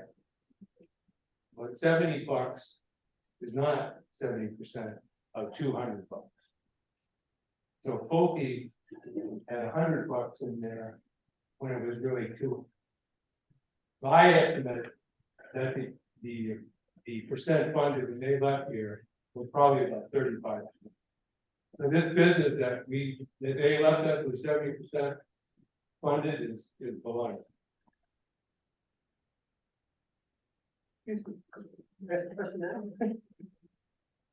I'm on a roll. Okay. So if you go to that graph that I showed that shows the yellow and the blue lines, bar graph, I went to year 2025 and just compared our study to Pulte, right? So the starting reserve balance in Pulte's study was projected to be 1.4 million. That's just ridiculous. Our study shows, 900,000. So there's a difference there of $507,000. And what they projected for the starting reserve balance. The fully funded balance, which is in that equation, they were about $878,000 less than ours. That's right there is my $100 versus the $200. Did Pulte have any documents or numbers to back up that $1,400,000?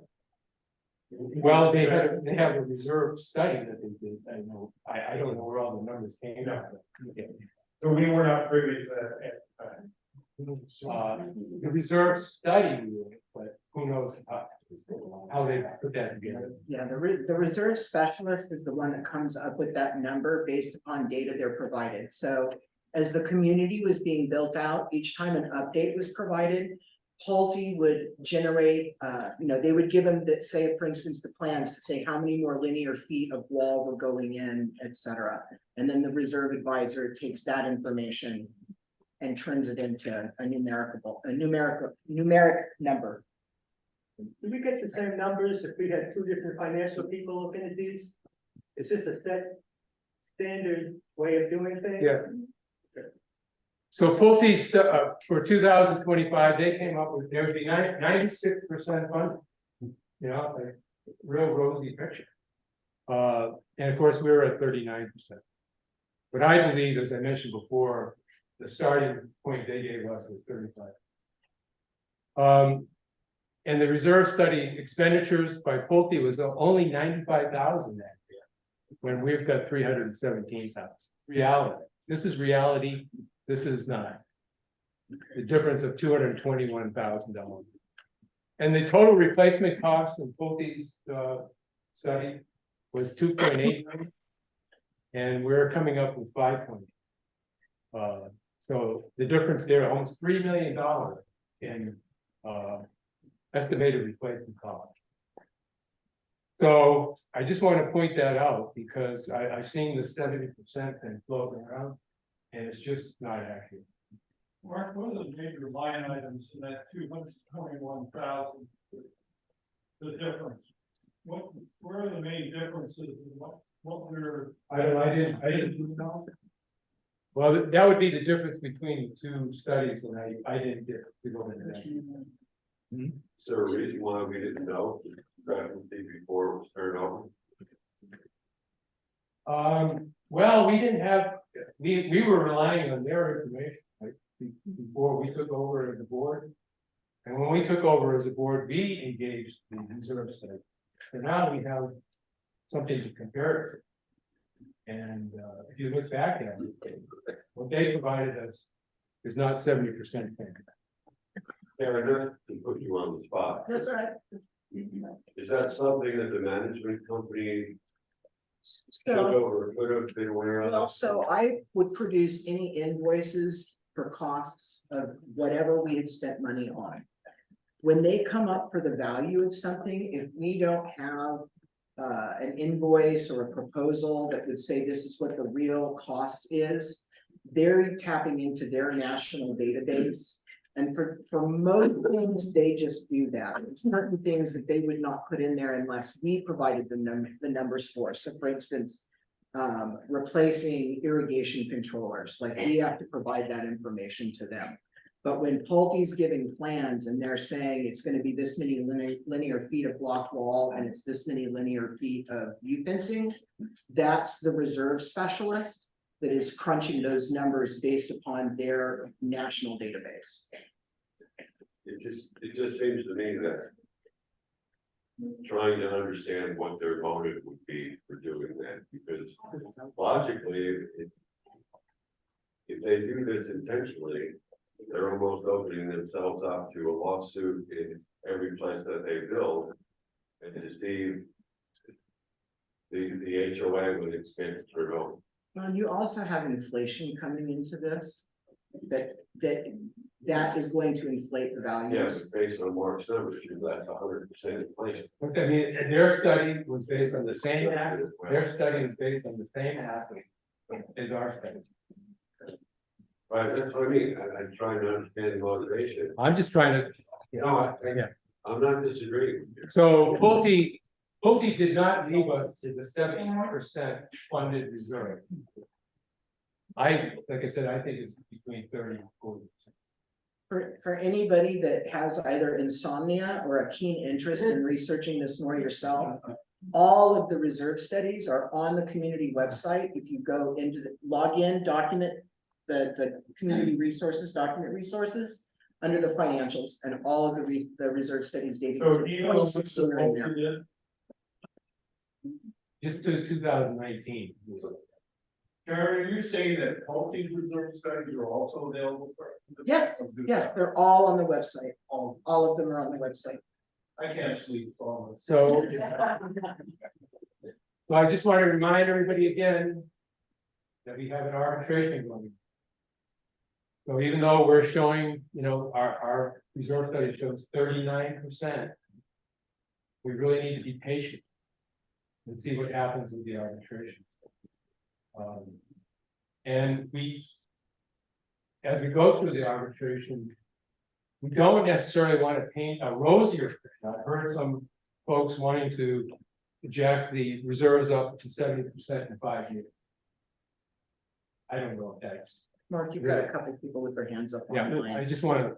Don't we need to make the motion and have the board speak and then the questions? That's proper. Let me finish, please. So that's the thing about the gradual versus the fast increase in percent funded.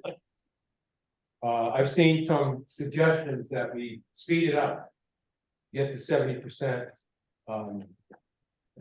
in 5 years. But there's also another view of that, and that is, if you speed it up and you're investing, your assessment's going to go up here. You're investing in this very heavily in the beginning. You may not be here when those assets become a benefit to you, especially in our age community. So why speed it up? I may not be here to benefit from it. So that's the other side of the argument. Go ahead. I'm looking, Greg Dyer. I'm looking at the actual, whatever the study is, and 39% this year, it goes to 38.5% next year. Then it goes to 38.2, then it goes to 38.6, then it goes to 38.8. I don't see anything gradual going up.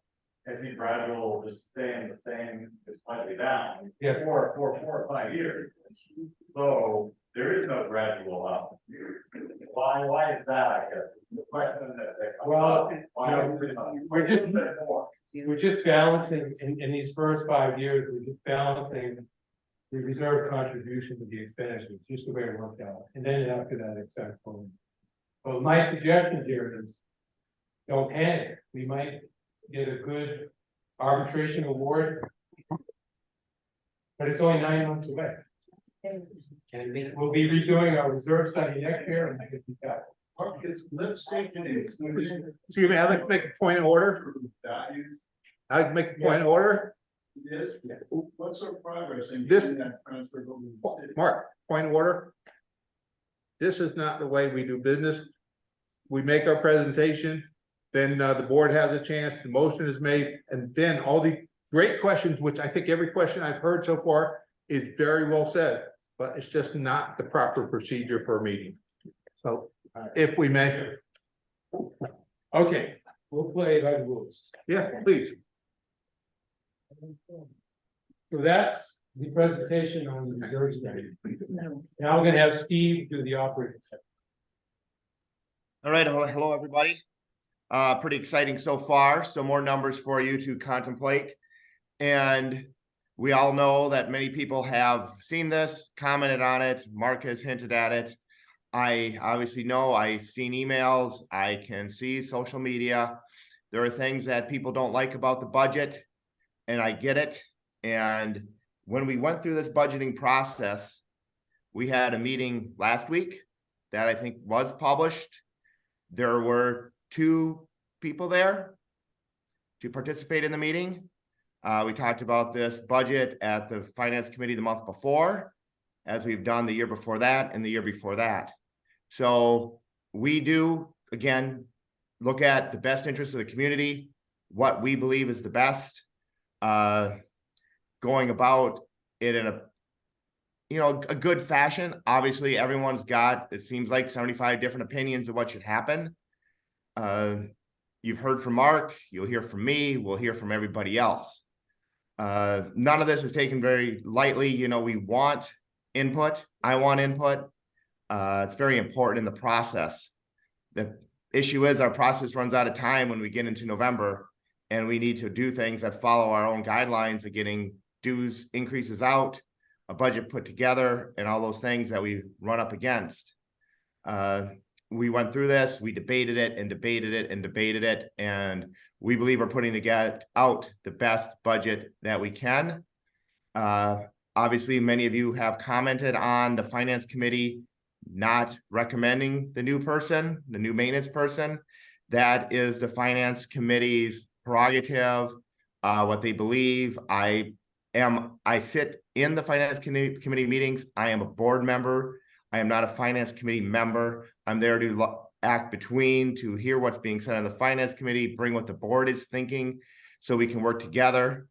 The board believes that we need that extra maintenance person, which Mark touched on already. The Finance Committee believes that maybe it's spending that we don't need to do right now. I think that's one of the points of contention. I'm just going to address it right now. You can see it on the slides. It is a net cost of about $35,000 because you have a reduction in janitorial contract that we believe the new maintenance technician will be able to handle. So to go through the slides, our overall revenue assessment increase $141,360. The reserve contribution goes up $30,504. And if you saw on the other slides, and it is a good question, how do we continue to go small backwards while the contributions continue to go up? It is a factor of the dollars we're spending today versus the dollars that need to be spent 7 or 8 years down the road. And the one slide did show some years we're putting in $450,000 and spending $250,000. Those are the years we're going to start to really see a big movement in the reserve contributions in the reserve balance. Staff wages, that's inflationary increases. There's comments out there, boy, our wages are a lot. That is our biggest expense as people. I don't know anyone who's not going to work and take a raise. We've all seen inflation up 7-8% last year. We're still 4 or 5% rate this year. To go and say, maybe we don't need all these people. I think the board and the different committees have gone through at length of the people that we need up at the center. Maybe someone will propose, let's do a full HR study and see if all the people are proper.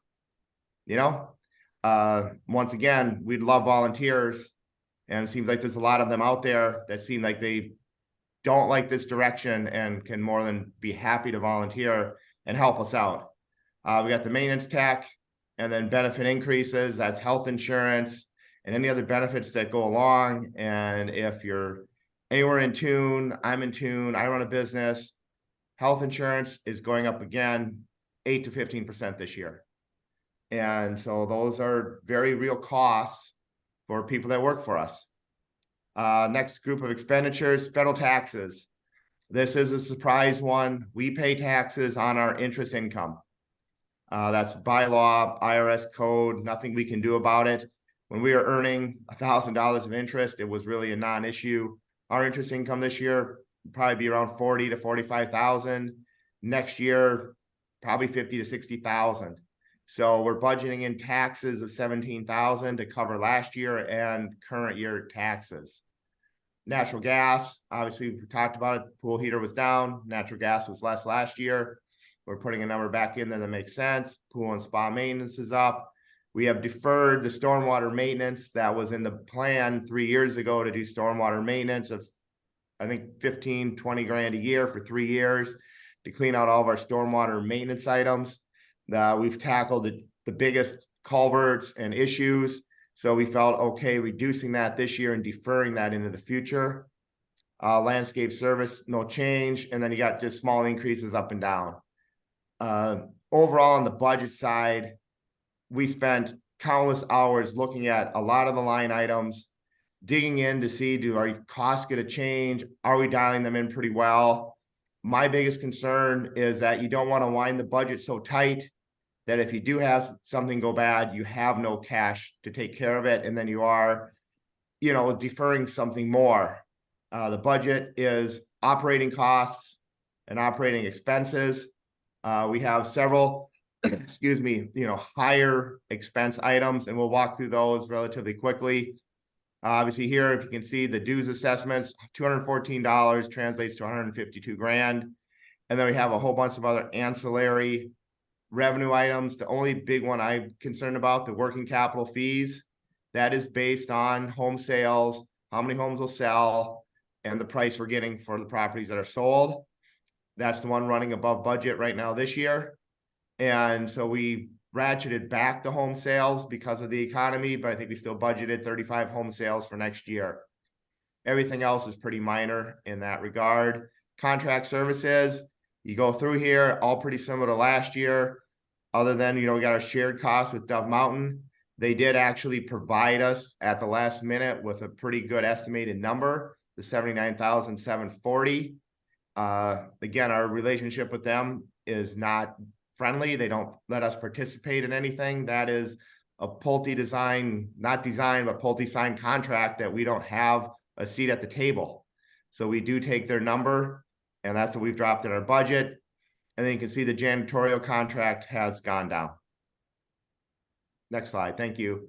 So we got our salaries and wages. That includes the new person in the budget, the payroll taxes, benefits, and burdens, same thing, new person in the budget. You can see the income taxes, federal and state, new this year. The legal fees, someone asked a question. We are not currently paying any legal fees for the Pulte arbitration. The legal fees we have in there, we have a general contract with an attorney that, is on retainer to answer our questions. And then in general, we just have more legal expenses than last year. We have, a lot more questions being brought to the board, issues that we have. Otherwise, I think that's about it. Transition expenses, last year, that was our budget for legal costs. It's now 0. Next slide. The next one here, most things are fairly small. The maintenance contract, you can see pretty much right on target as last year, no increase there. Building maintenance, building's getting older. We try to watch those costs as closely as possible. Most people know we've had issues up with the building already, and the building now is getting close to 8-9 years old. There's just going to be more issues there. That's why we have more costs. The pool spa maintenance, yeah, that one might be a little higher. We don't know. The equipment there is, again, 7 to 10 years old, and the way it is set up is we're starting to have failures there, so we budgeted more money in that area.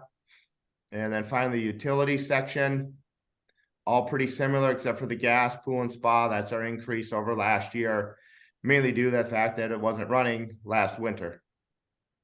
You can see we end up with a operating income of $330,504, and that transfers into the reserves, and we end up with a net 0 budget. All right, so we got another slide here showing our dues increases. Now, same thing, a lot of people have commented, our dues keep going up. I've been here, we never changed. We've been there, we never changed. Pulte did us no favors, keeping us 160, 160. Then they went down somehow. Magic, I don't know.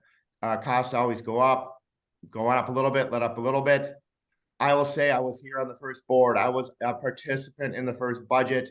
We went round and round. Do we increase dues out of the gate? We made a conscious decision not to raise dues out of the gate. Now looking back, maybe we should have got up to $5 and put in the reserves. It is what it is. Not going to change it. Can't fix 2 years ago. That's the way it is. So we kept dues flat. Everyone was happy. We kept dues flat. Now we're short on reserves. No one's happy we're short on reserves. It's not, we can't see the future. We couldn't see 8% inflation. It just is. Our dues have gone up quite a bit. Yes. Would I like stabilization? You better believe it. I think everyone likes stabilization in the dues. And, you know, maybe after this year, we get a little closer where it is a normalized increase. I can't even think that far ahead to say what would be a good number 1 year from now or 2 years from now. It is truly, how do you manage this association with the best information we have, making the best decisions that we can. And there we go. Mark, I think if you want to talk about the maintenance tech before we get into the Q&A, I think might make sense.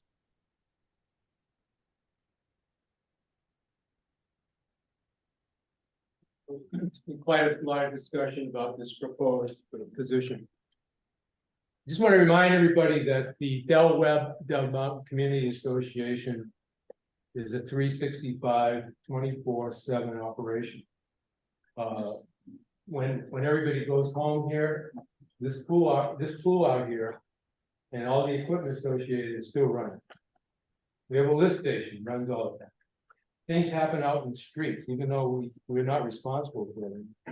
Somebody here has to be responsible to respond to an emergency. So things are always going on all day, every day of the year for our association. And the Saguaro Center is 365, 16/7. We're open from 5 a.m. to 9 p.m. 5 a.m. to 9 p.m. And that's primarily related to the pool. People can start swimming at 5 a.m. and they can swim till 9. So that's a long time. And the pool is the primary driver of some of the issues I'm going to talk about. If we didn't have a pool, you'd probably be already back having lunch, right?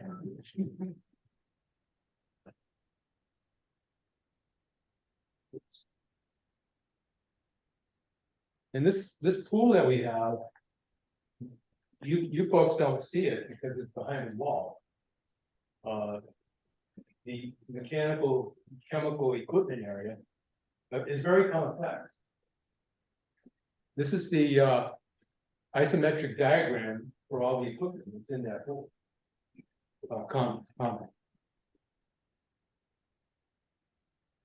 We have 6 pumps, 2 filters, 2 heaters. You've seen pictures of one of them.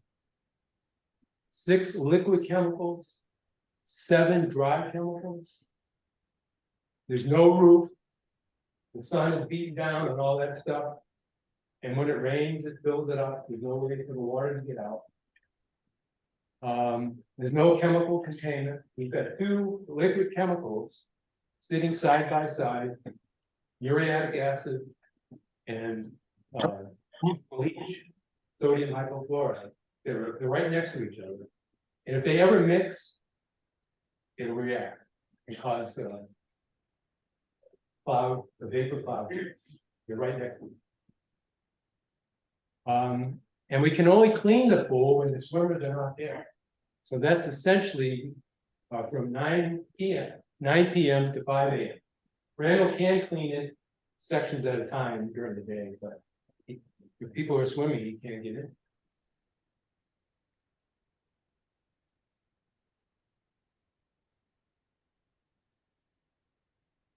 So when Pulte built this pool, they didn't put any ports in for pool cleaning equipment.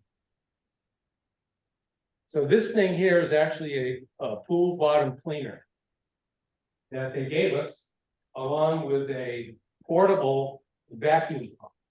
They're a gasoline-driven portable vacuum pump. I've never seen it operate since I've been, but Randall tells me that. So they had to plug that thing out there. It made a bunch of noise. It made a lot of smelly, smoke. And he had to use this silly thing to clean the bottom of the pool. Well, he gave up on that. He does most of it by hand. And that's because the pool was not designed for it. Should have had vacuum ports, like most pools. That's in the arbitration list too. So because of that reason, we bought a robotic pool cleaner to make sure that the bottom of the pool gets clean. an easy way. We didn't buy it to have volunteers do it. We bought it to keep the pool clean. And it works great. And thanks to all the volunteers to help. You know, we got 1,000 people living here, and only 6 volunteered to put the pool clean in or take it out. 6 out of 1,000. We need more people to volunteer.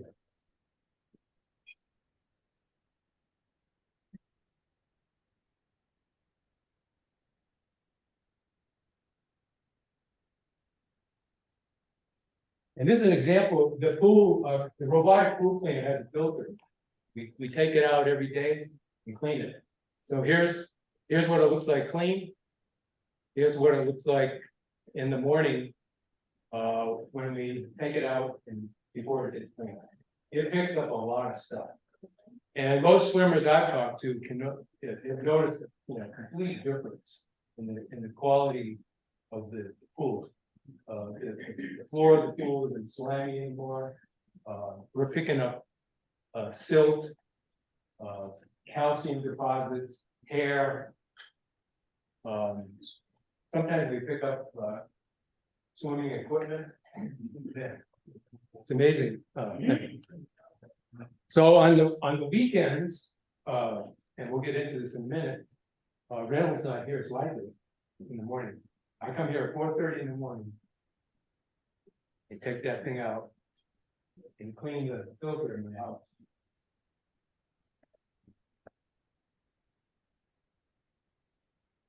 The other thing we gotta keep in mind is the laws.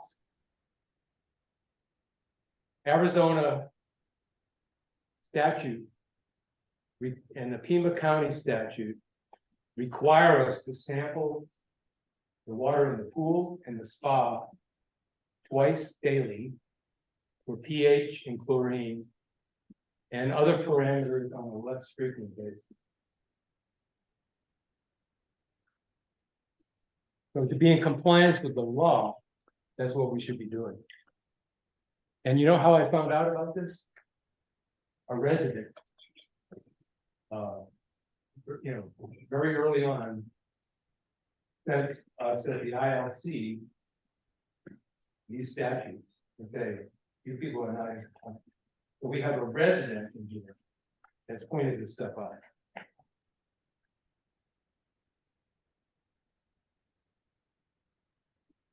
So we have lack of coverage. We have Randall, our senior maintenance technician. He works from 5 a.m. to 1:30 p.m. During the week. He's off on Saturday. He does come in on Sunday for a few hours to check the pool. He can only take vacation 1 day at a time. Because there's nobody else to do it. So and then during the day, for weekday, there's no coverage from 1:30 p.m. to 9 p.m. And there's no coverage on weekends and his vacation. So we're not doing his stuff during those times, and we're not monitoring the pool water quality, which is a violation of the law.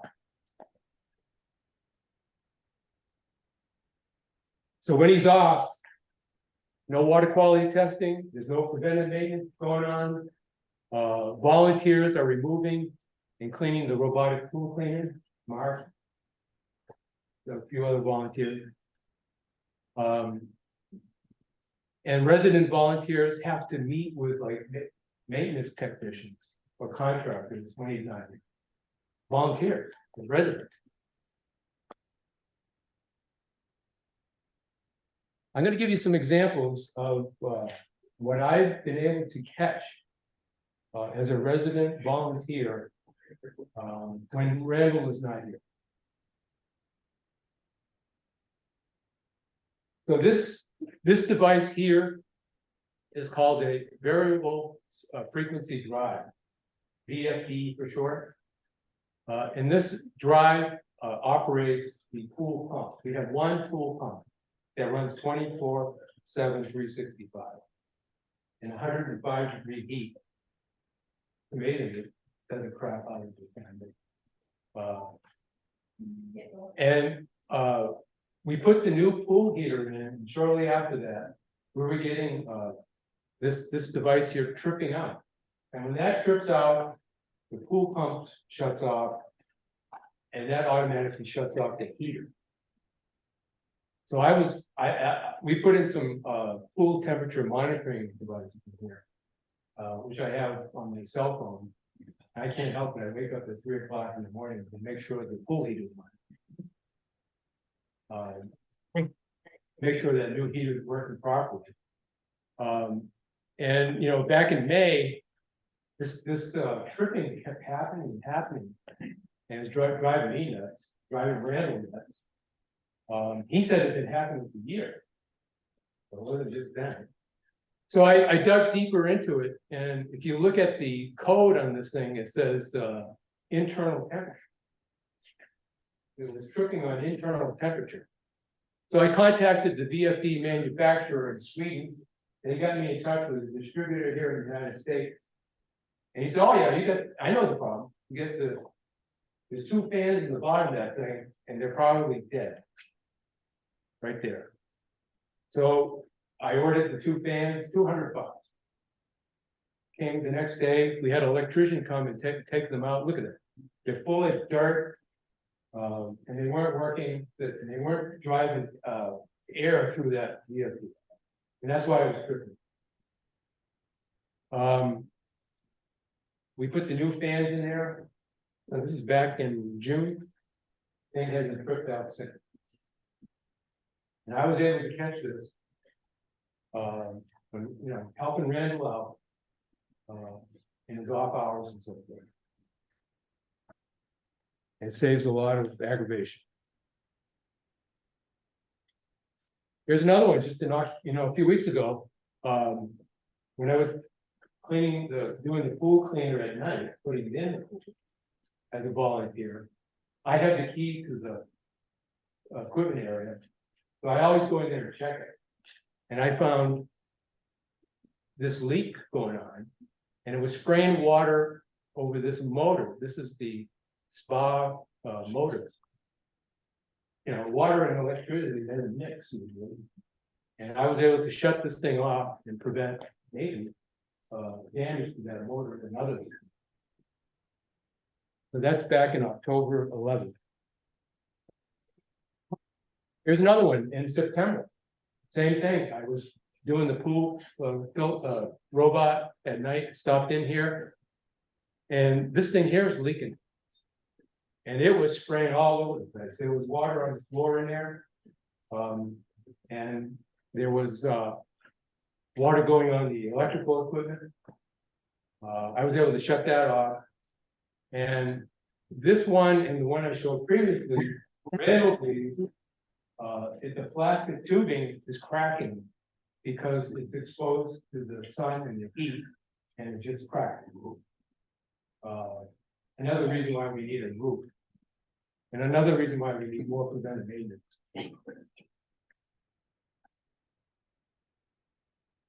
And then also on the 11th of September, this is the pool pump. This is the main pump. That goes out to, next winter. I noticed it was leaking too. So I contacted Randall, and this one only required a seal to be replaced in the pump, and that was done almost immediately. So we were able to save this pump by, extra eyes watching it.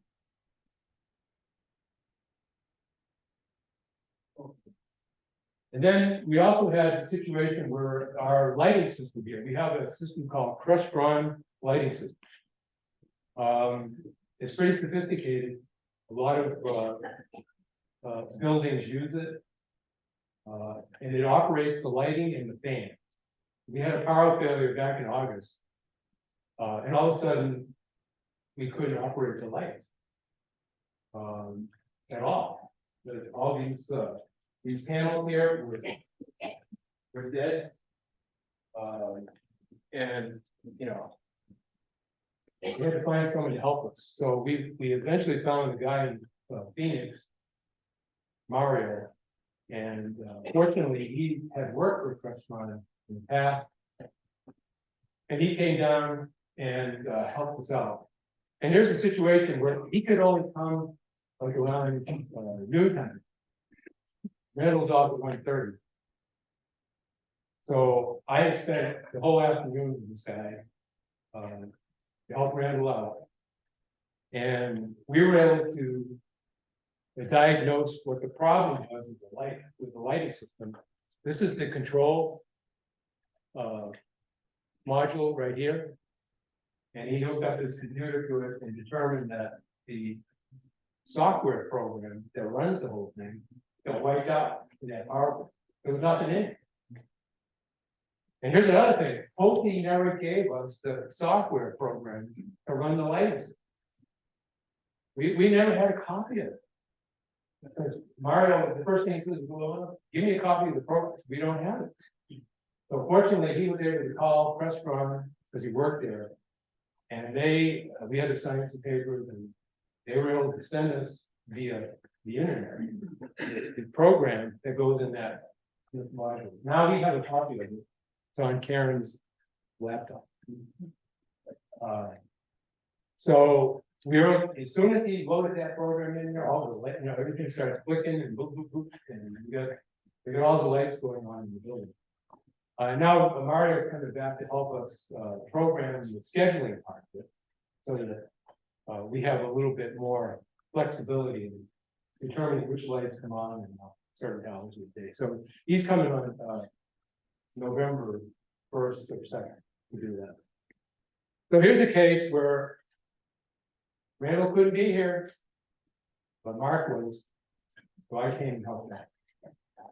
Point of order, does this pertain to either the budget concerns or the reserve funding?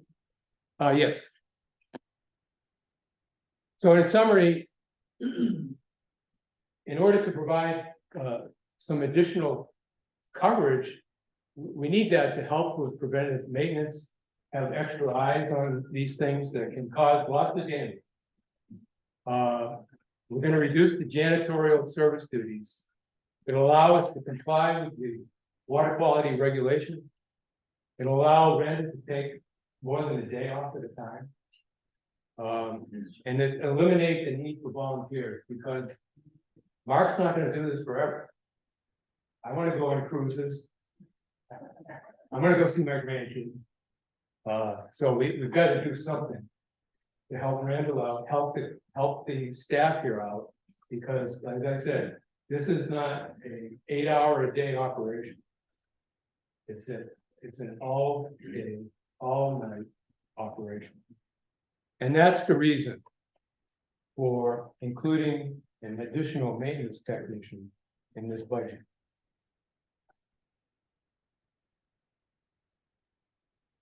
So with that said, I'm going to make a motion to approve the 2023 reserve study update as presented, and the 2024 budget as presented. Do I have a second?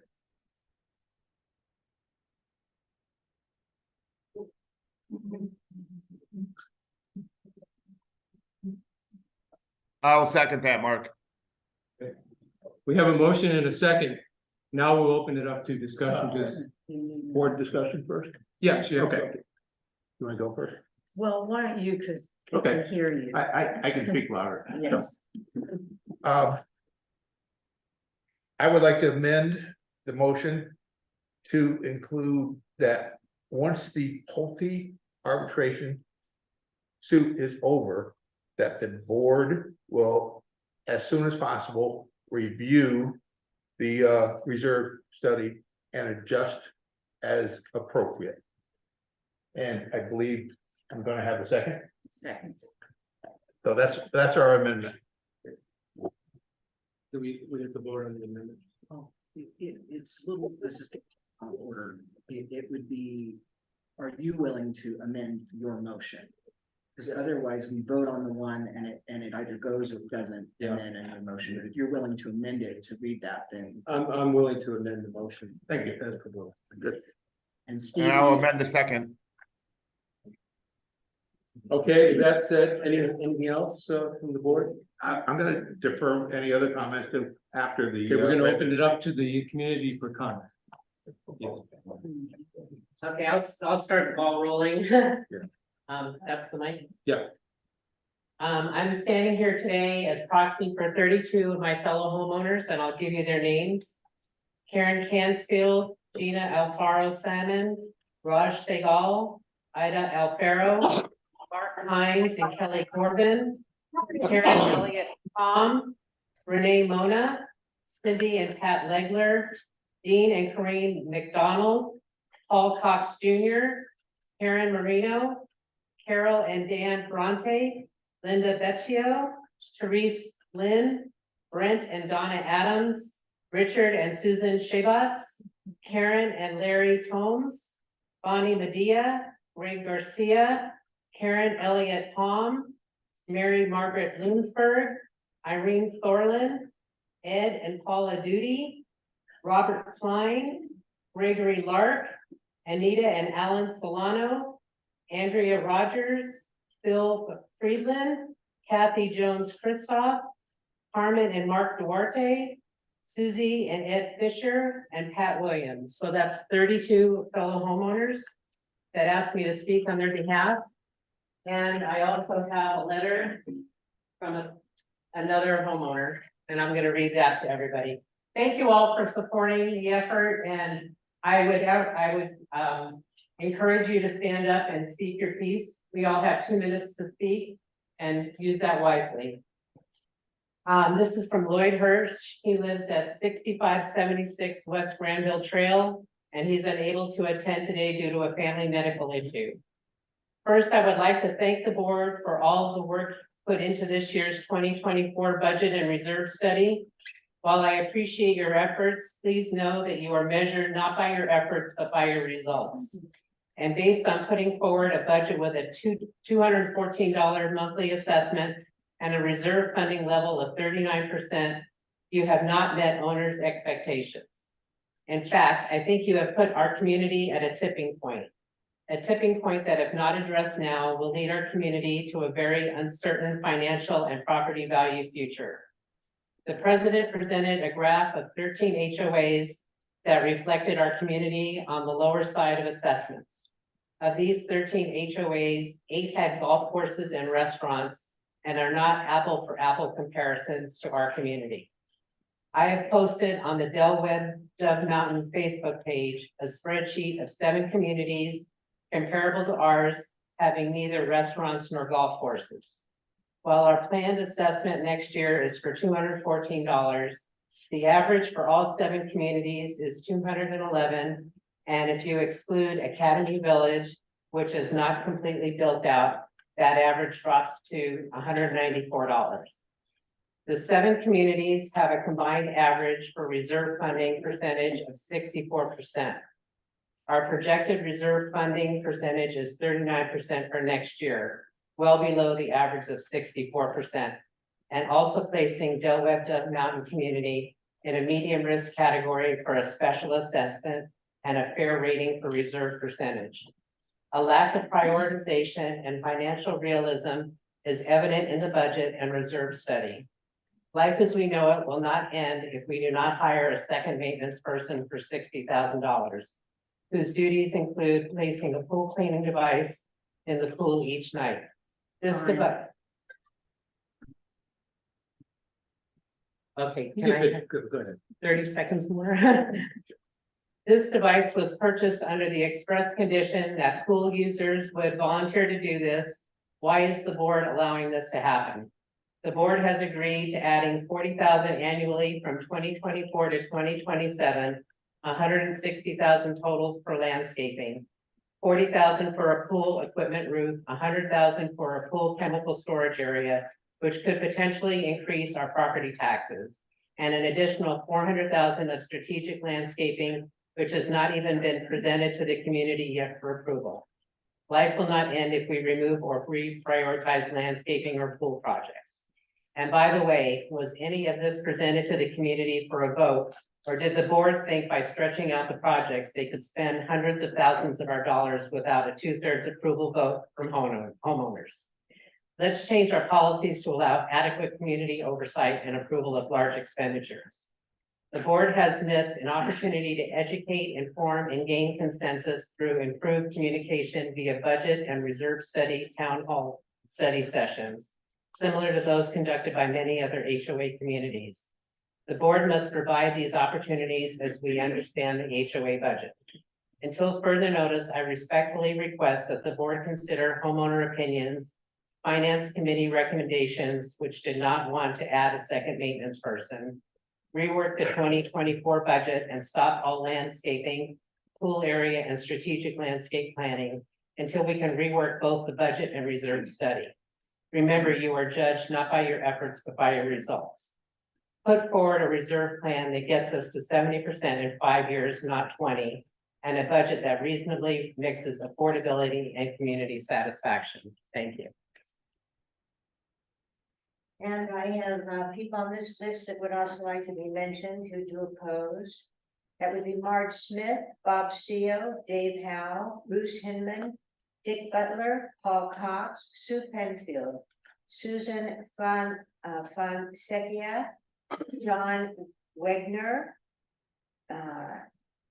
John and Carol Seacott, Jay and Liz Jones, Tom and Susan Lund, I'm sorry if I pronounce this, Looney Esky.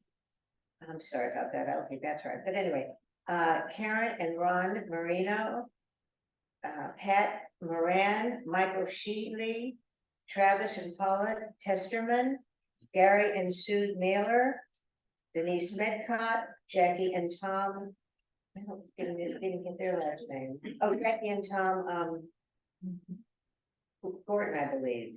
Mike and Patty Browning, Linda Sario, Susan Shear, Kathleen Brumberger, Leonard Leon, Mike Browning, Pat Browning, Diana Gould, Steve Gould, Kathleen Summers, and one more, let me just get that, Richard and Judy Rabner. Thank you. You know, I really do think it's a matter of trust, what's happened here. And I really appreciate what you said, Lori, because we need to know more and have more input on what's going on. Trust is everything. And I'm afraid we've lost trust in you. And, you know, I think, Mark, you may be a little ambitious in some areas, and we need to slow things down a little bit. So, thank you all for being here. How many were on that list? I was just gonna ask the same thing, thank you. Just for our records. I'll let you know. Okay, It'll be counted. perfect. Okay. Can we just clarify, are these objections to the increase? Or are these objections specifically to the hiring of an additional maintenance? I believe it's for the increase. It's for the increase in the monthly assessment. It's also to the core amount of the reserve fund at 39%. And the addition of the additional technician. Okay, so you wanted the reserve fund. Okay, let's. But you're not looking to increase the monthly. Judy. Thanks for the plug earlier. My name's Judy Murphy. Jim Breed and I are the two members on the election committee. Thanks everybody for coming today, for spending your time listening and voicing your opinions. You can make your voices heard by running for the office. We have 3 seats for the board of directors coming up this year. The official annual meeting and the election will be February the 29th at the Highlands. We are working diligently to get the information out to you. Please watch your mail, your website, and your e-blast. They will be coming to you. But I encourage you, if you want to be involved, which it looks like you do, then get your voice heard and participate in this community and get a form. A self-nomination form will be available online and here. Get yourself on to run for the board of directors. Get on the finance committee. We need people on the finance committee. We need people everywhere. So thank you all for coming out. This is great to see an interest, but take it one step further. get on and run for office, and please, don't forget to vote. Every vote counts in this community. Thank you. Lydia Bruce. When we were talking about several issues, one was the $10,000 for Iraq. Many people came to object to that and made their thoughts known, and you made no comment whatsoever, just said next to the next item. How do we make you understand that we want to have that reconsidered, maybe put off until a later date, that we're not happy about that? And then there was one of your displays that came up, and it moved on pretty fast. But the thing I noticed was $100,000 for chemical containment buildings, something like that. I can't imagine that we need to spend $100,000 for something to house the chemicals.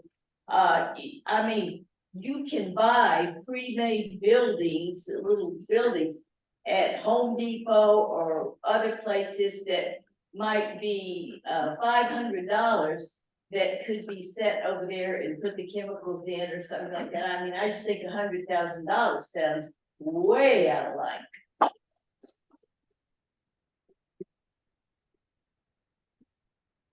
And then the extra maintenance person, that may be right that a full-time person is needed.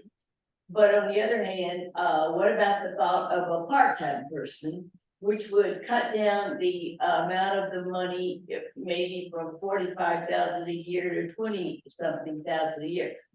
Now, I don't know if he's completely thinking about what he said, but my husband is a friend of Randall's, and they were talking about that. And he said, we don't need a really expensive place to put the chemicals in. I've got them covered with the tarp right now in an area, and maybe that's not adequate, but again, maybe something could be put together that's a minor cost compared to $100,000. Yeah, thank you. We got them. But how are these things? I'll respond after everybody's. By the way, that was 40 people. 40. Yes, ma'am. So regarding the expanded definition of fire, Charlie can't work in that respectfully, nothing against. If we hire one person or 10 people, they are proficient in the skills and knowledge available. If they don't have the skills and knowledge that they need to maintain these complex systems, you can hire 10 of them, it won't matter. We have none. We've had 5, 6, 7 years of deterioration that apparently went unnoticed, because all of that chemical scarring didn't happen overnight. That's 5, 6, 7, 8 years of something that should have been caught. Done maintenance 31 years in the federal government. We can never let that happen. So I have no disrespect for Randall. I must, but he doesn't have the skills, and if the next person hired doesn't have the skills to maintain his complex systems, and we really need to make sure they do it. So hiring another person that doesn't have skills that isn't going to get them meeting. Also, lack of proper oversight has cost them. In light of that, so I don't know who did the original hiring for taking care of our system, but somebody has to know complex system, HVAC, lighting, irrigation. It goes on and on and on and on. It's one of the ones that are environmental upset. So those things have to be happen. But citizen oversight, I don't know what the liability issues for that are. And I know I don't have any issue with coming to the desk or calling the town somewhere. So I'm not touching anything on my own. So kudos to you for doing that for the pool. For being here at 4 AM and noticing things again. All that food equipment. It's a long time, many years of lagging oversight that should have been caught by someone. So I just think we're going to hire people, let's make sure that we go through the process properly to get people that we need. Don't hire people who don't need, we can do indeed have to skills and do it. Thank you. And there's repeated question to please, if you're gonna speak, either project really loudly or come up to the mic. Yeah, I'm gonna go to some online, Grace Real. Yes, thank you. I feel the same way. I appreciate all the board's efforts, but I do see that we do not need to be having an expensive roof, 140,000, when we could look at other options, like having a mobile unit that can be done, to be looked at, that can be modified to be able to store the chemicals.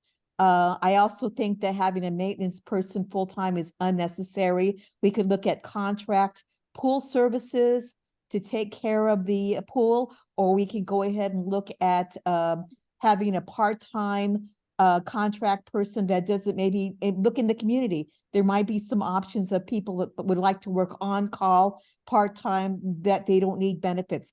That is a lot of cost to ask us to pay for benefits and a full-time person.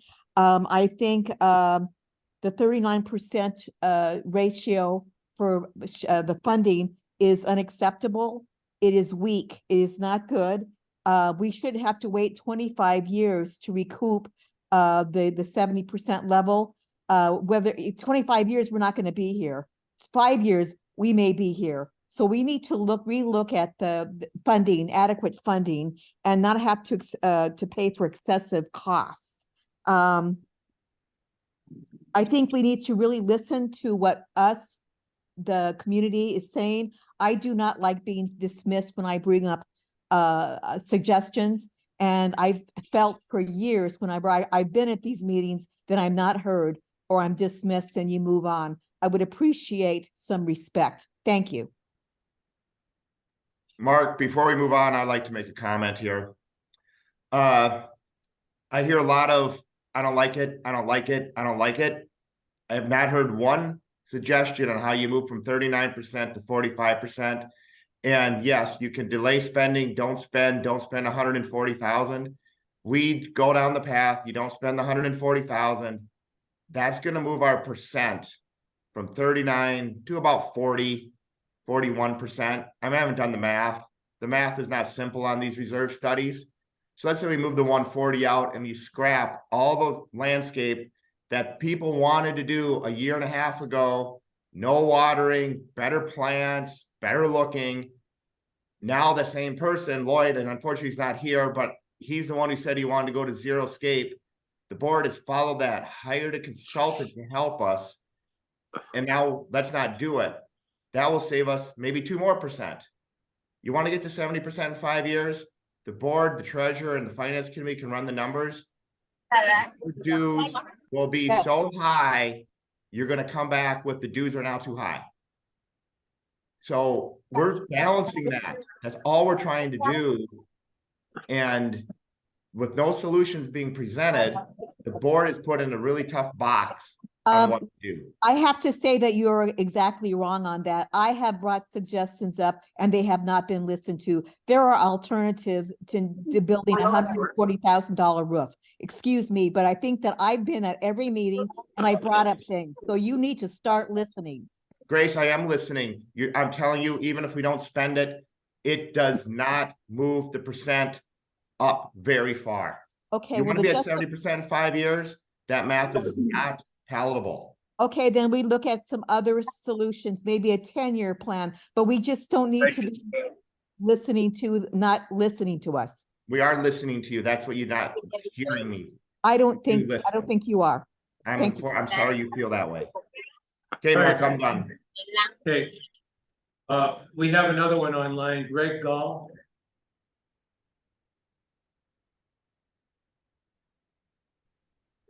Sorry, I was having a hard time unmuting, but wow, interesting discussion. I just want to say I agree with Roy Hill that there probably needs to be more communication. I think that's the biggest problem here. I don't think we'd be going through all this right now. I think communication generally in this community is pretty good. But on these finances and these kind of issues, there's a problem. I'll say, I really don't like having the pool here and I don't like all the expense that it's caused. That's why I'd never put a pool in my own yard. But I will say to all the homeowners that every one of us bought here knowing that pool was there. So we're kind of stuck with it and all the expenses that come with a pool. So after hearing everything today, it seems to me that the fee increase is unavoidable because that's the only way we're going to get our reserve fund up. And part of this problem was Pulte. A lot of it is lack of communication, but I think the bigger problem was Pulte. So right now, I'm not questioning the need to protect the pool heater and contain the chemicals, but I am unclear on why it's going to cost $140,000 and what is it actually going to look like when it's done and how is it going to be built. It sounds like only 2 contractors were contacted. One didn't respond, and Kaiser, the one that's apparently possibly going to do this work, apparently provided a cost. And I'm also going to point out that homeowners do need to participate in the board meetings and listen to what's being said each time, but that's not always feasible. So from my perspective, the minutes need to be very clear and a little more comprehensive and tell people about what's going on and make us aware of future financial concerns. Like last month, we were told that the finances were in great shape. Now we're in the position that we're told the reserves are only 39% funded, so a dues increase is necessary. And I don't recall any discussion by the board about $40,000 for a metal roof and $100,000 for chemical containment. There's been plenty of discussion about the need to contain those, but I never heard any thing about the actual cost. The first mention of that amount was that I'm aware of was at the or at the ILC, I think it was that it was characterized as being Mark's estimate, this $140,000. Now, I don't know if that's Mark's estimate or if it came from Kaiser to Mark. It didn't say. Also, Mark and Steve have both brought up, that the community was afforded the opportunity to attend and comment on the reserve update at the Finance Committee meetings on October 3rd, 12th, and 18th. That's all within the last 4 weeks. And I noticed that in the October 18th meeting, 8 days ago, Steve Urchel expressed that the current draft operating budget for 2024 was too tight and therefore created too high a risk to the community being over budgeted for unexpected costs without a fund to draw from if we do. And apparently he initially recommended adding $1 or $2 to the monthly assessments as a minimum, and then to decrease the risk of exceeding the budget in 2024. And then the minutes indicate, I don't know how quickly thereafter, he suggested $214 a month, the 9.7% increase. So I don't understand how it went from $1 to $2 to 214. And I'm not really questioning the 214 because that's the only way we're going to get to that 70%. I want to point out that the Finance Committee minutes are excellent. That's the way all committees should do it.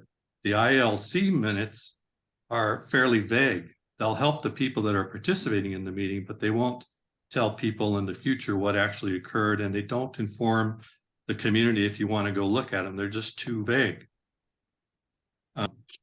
So what I want to say is today's presentation by Mark was excellent.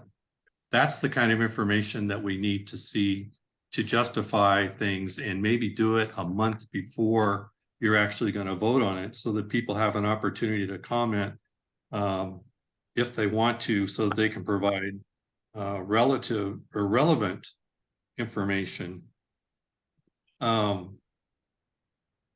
also want to say that my reading of the reserve study is that there's $294,500 worth of repairs, renovations, replacements, or new construction that are anticipated or require attention in the 2024 budget. And that includes that $140,000. So that to me is, and by the way, the reserve fund says that money is funded. I don't agree with that.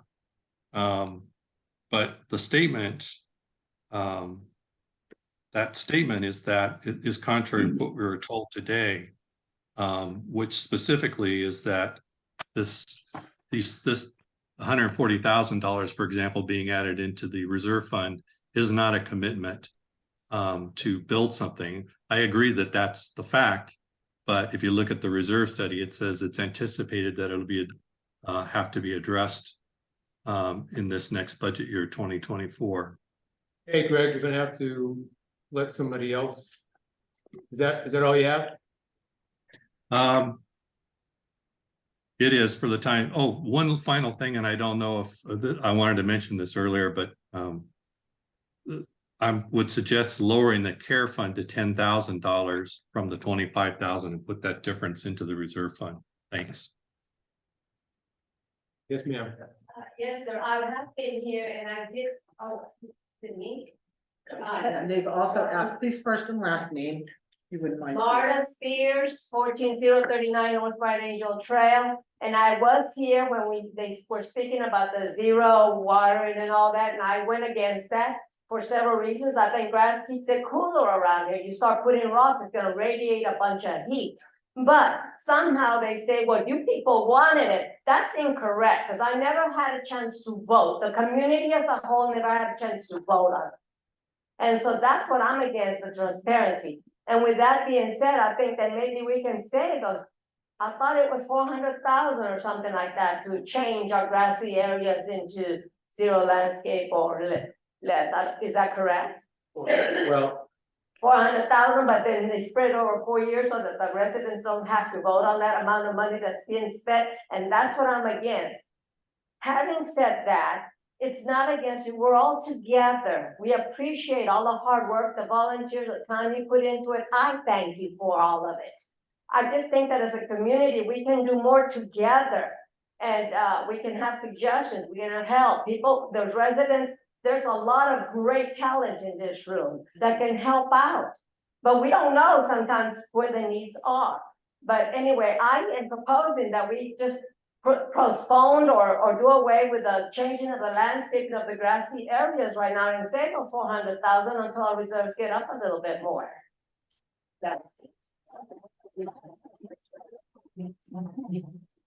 yes, sir. Thanks. I mentioned earlier that I wanted to transmit to the board a proposal for maybe modifying Your name, please, how we do this. for your friends online. I'm sorry, where do Your you? name, your first and last name for your folks, the friends online. There's a speaker. You gotta get your name. Who are you? Oh, I'm sorry, I'm Brian.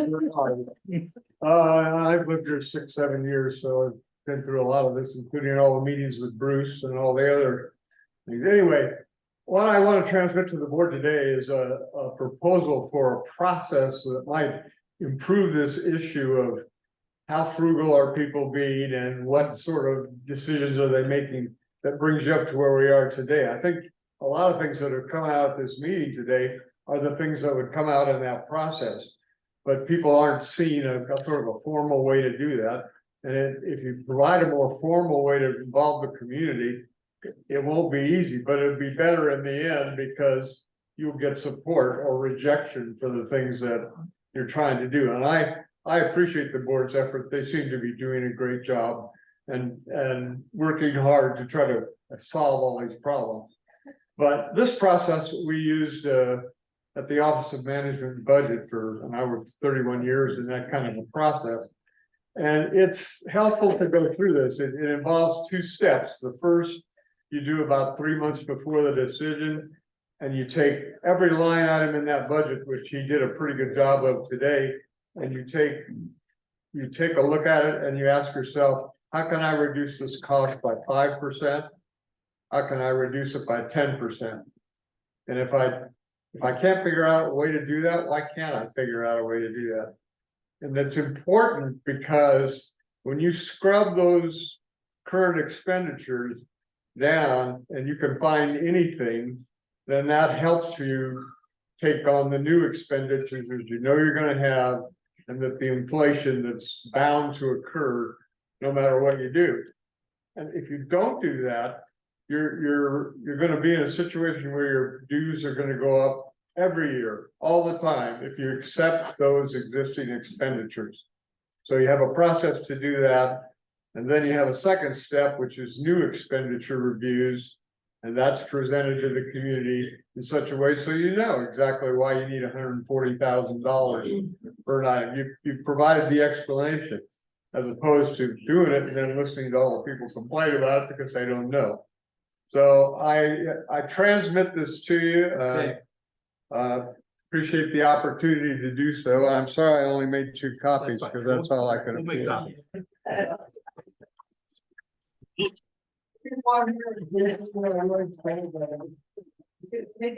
Thank you very much. We have Mike Larkin online. Hi, Mike. Hello, can you hear me okay? Yes. Very good. I'm Mike Larkin, 6632 West Grandview Trail. Again, I want to start off thanking the board for its time and work. Generally, I don't think the 214 is an out of line fee for what we're hoping to accomplish. And I agree with Roy, for more communication and clearer communication would definitely be helpful. I know when I went to look for the finance committee minutes this week, the most recent thing online as of Tuesday was August. And so that was hard to sort of figure out. One thing I do want to point out on the, whether it's $100,000 or $140,000 pool storage chemical thing, is if you're able to lower that, that also has a coordinating entry on the assets. You'll need less replacement costs because you don't have to account for replacing a $140,000 building if you never built it to begin with. So that will, excuse me, probably swing 2 ways. The pool situation to me is most concerning. As Mark documented, and he documented the problem very, very clearly. It is very complex. It is very sensitive. It is sensitive to laws and that we maintain it properly. Where I take great issue with is the conclusion. Right now, we're using, frankly, amateur technicians, people who are learning on the job, as Mark showed with his phone. Gosh, I've never seen this before. I have to believe with a pool service company, they've seen all of Mark's photos before. And so my issue is, if we need more help with the pool, turning to yet another amateur or employee of our own, where we're again liable for their mistakes and lack of understanding, probably isn't the best conclusion I would make. The more complex it gets, the more you need a professional pool service company who's seen this stuff before. I have to believe that's how most other associations and people with large pool complexes operate. I can't imagine they all invent their own team at each and every location. And I would like to see, I guess my call to action for all this is to fall back. You're hearing enough resistance right now as the board. The call to action is fall back, table this, get some more understanding, get some more meetings, come back in a month, and maybe make some adjustments in response to what you're hearing. I think if you just go forward with the next time to vote, that's not going to bode well in the current environment. Thank you for your time. Bob Klein, online.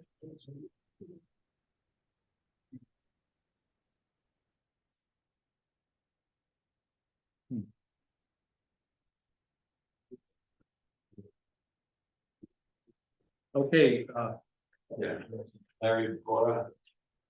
Quite frankly, I came into the meeting completely against hiring a second person. And I think Mark's presentation is very compelling. I mean, I would imagine that being in violation of state law, Pima County law, the potential for having damage that's going to easily exceed what we'd be paying somebody that we hired, giving Randall a break, and I really am sorry that some people threw him under the bus, because I don't think he deserved it. But if we could make his life a little bit better in the process. And the other thing that I just find absolutely bewildering is that the same people who are complaining that the reserve fund is behind, the same people that are complaining about raising the HOA fee. I mean, how do you square being able to do both? My only question moving forward would be, are the projections moving forward on the reserve increases based on the $214 staying that way? Or do we anticipate and have we built in what the exceeding increases are going to be from year to year in order to maintain this gap? Yeah. I'm Jim Costas. I have just one quick question or comment. On the building for the chemicals, when chemicals are exposed or if they're mixed, only bad things can happen. Chemical clouds. We're all gonna suffer. I don't care what it costs to build a building to secure these chemicals, just do it for our safety. Thank you. Alan? I think I can talk about the Alan Jensen Rim Trail. Have we done a calculation, part of what reduced our reserve funding down to 39%, was we increased the replacement value of all of our assets, correct? Yes. So have we done the calculation, had we not increased the replacement value, we could say with what the current value was, where would that funding be? It would be out somewhere in the 42-45% range, I would think. We haven't done that calculation. But I think everybody's holding in a, 39%. You know, we can't, that number doesn't lie. But there's a reason why it went down to 39%. And part of the reason is because we increased the replacement value of our assets. Anybody else? Yes. Okay, Roger, we take final prayer. Oh, go ahead, Joe, go ahead. So just a couple of things for the residents. Unless I'm incorrect, and I believe I'm correct, we do not have a single employee, is that correct? Our HOA does not have one employee. All of these employees are AAM employees, is that correct? Correct. Okay, so when they're showing you slides with salaries and benefits and so on. And then they say, oh, well, you know, people deserve free. We all feel that way. People don't work for free. But that's not the issue. The issue is we have a contract with an HOA management company.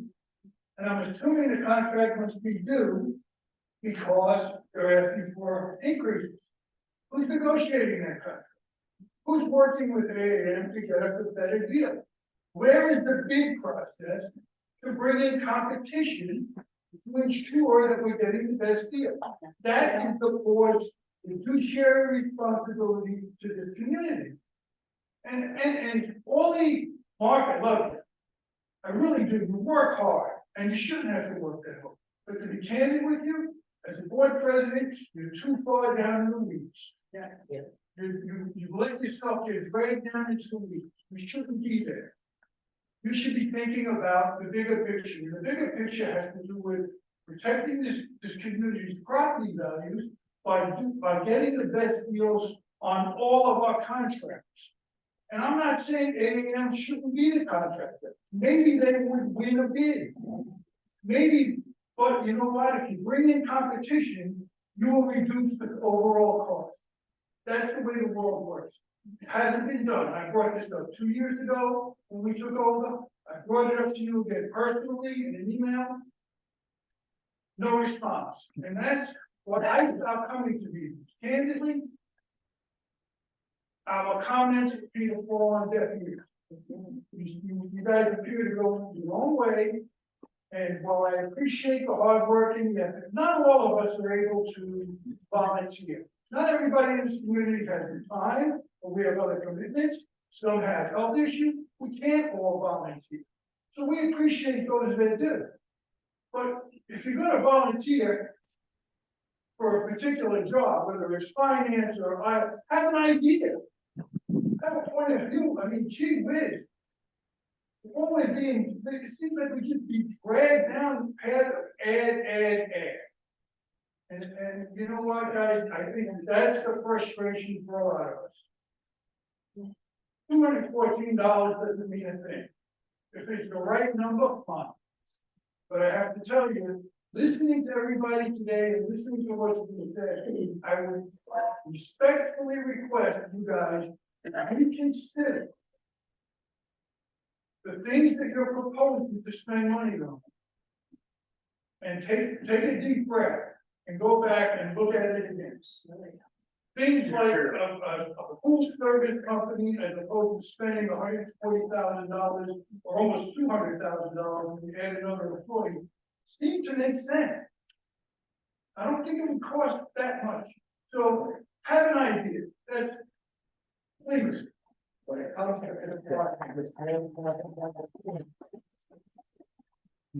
Any other comments? I just want to read that Grace Hubert just wrote to me, and she's very wise. You could buy a hazmat chemical cabinet for under $2,000. That's just her comment. Thanks, Rob Marino. Regarding the big ticket item that we're talking about, the pool room. I even question, do we even need more? They talk about the chemicals. Is this room, is it gonna be environmental, meaning, is it gonna be cool? You bring up the fact that these things have to work in 115-degree weather. Okay, do we truly understand what we need back there, or we're just getting a Band-Aid? Yes. Chris Ellis, 6798 Bev Trail. I think a lot of it is just, what are we getting for our money? And the board isn't expressing that clearly from all of it.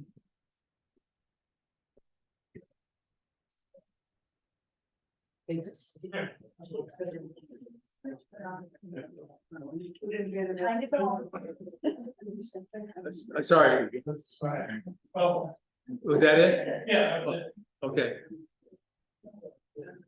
Yes. I saw the top line item for the 2024 budget was $8,000 and some odd dollars for the front entrance. What was that?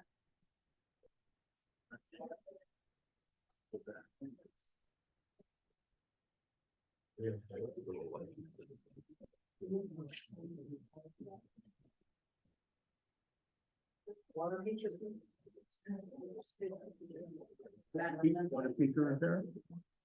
That one. Mark, it's on the reserve listing of the button numbers to be spent. It's $8,500. I want to say most likely it's the water feature. There's not much else at the front entrance. One more, and there it is. Yeah. That's the water, the front entrance water feature. We have to, it has a, But you have a front entrance water feature, another budget line item for the front entrance water feature. Water. Yeah, it was a lot of money. Yeah. I'm not sure. Talking about the budget or What's the the community, what's 8,500 for on the community entrance? That's the water feature. It has a pump and a filter, and it requires maintenance every year, so we always put some money in there. Like this past year, we had to replace a valve at the pump, so we always put enough money in there to handle that. Yeah. So we don't have any landscaping plans for 2024 for the front entrance. No.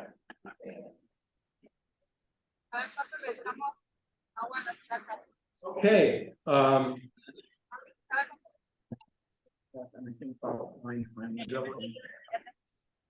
Mario, so Steve said, don't just complain, make some suggestions. So here are my suggestions.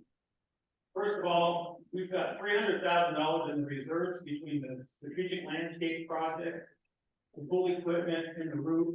My suggestion is yank it out of the reserve. We can't afford it. We're putting things into the reserve. The reserve didn't go whether or not it was 70% when Pulte had it or not. We're comparing apples to oranges. We've added $300,000 into the reserve since we took over from Pulte. That's $300,000 we can't afford right now. I'm not saying there's a right or wrong thing to do. I'm saying we don't have the money to do that right now. And I would say the same thing about hiring another maintenance technician. our dues are going up by $15. Only $4 of those are going to fund the reserve. The other $11 are going to increase of the budget. And the number one line item in that budget, driving the increase, is hiring a maintenance technician. Again, I would say, you can't afford it. It might be a nice thing to do, but I will have to say, if this is my own business, I can't hire an employee that I can't do. And that's what we're doing. You have to think of more economical ways to solve our problems because we're in a bind. I'm not saying that the board is not doing a good job. I'm saying we're in a financial situation because we have to be more economically smart about what we're doing. We can't afford some of these things. And my concern is, and I think someone said this, $214 is not going to be realistic.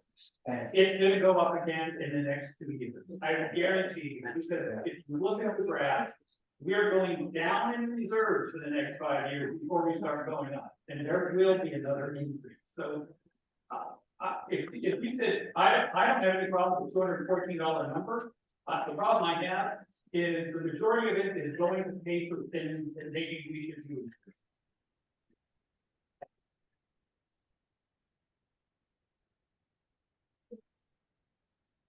Okay, hearing.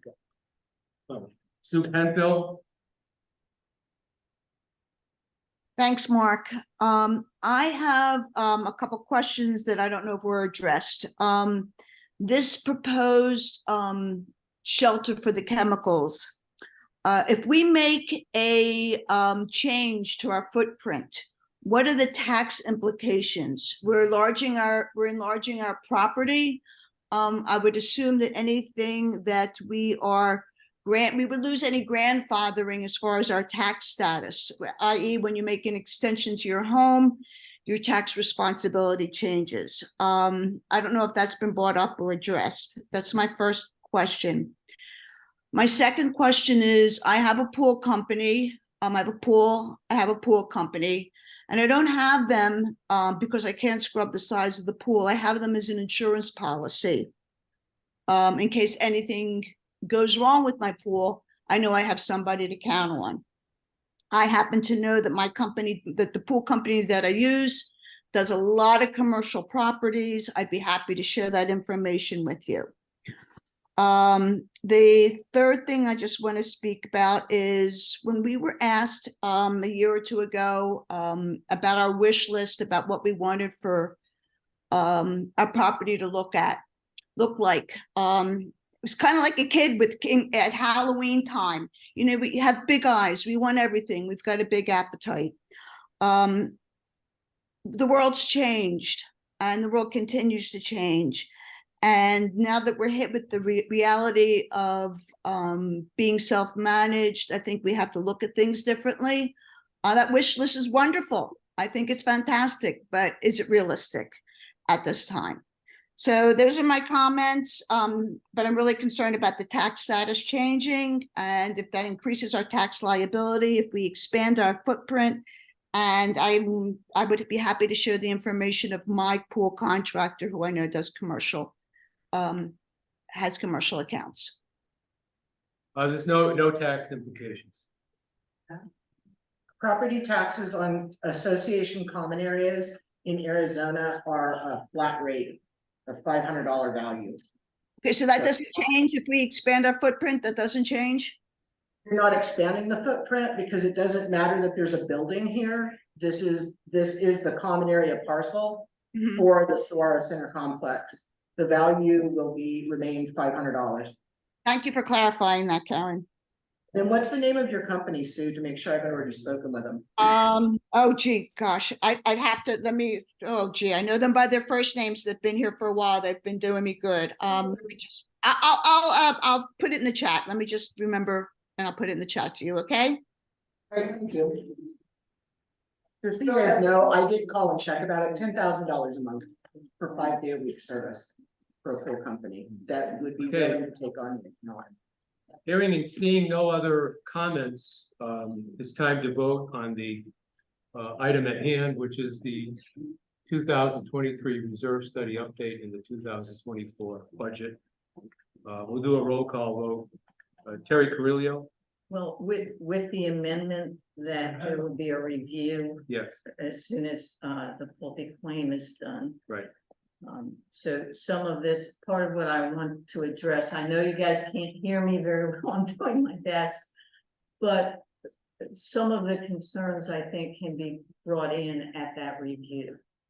Some of the questions that people have, and meanwhile, I think we have another motion we're gonna make in a little bit that might also speak to that. So with that, I'll say yes. So what was your amendment again? I don't. The amendment is that there be a review, especially of the reserve fund, when we get the Pulte money.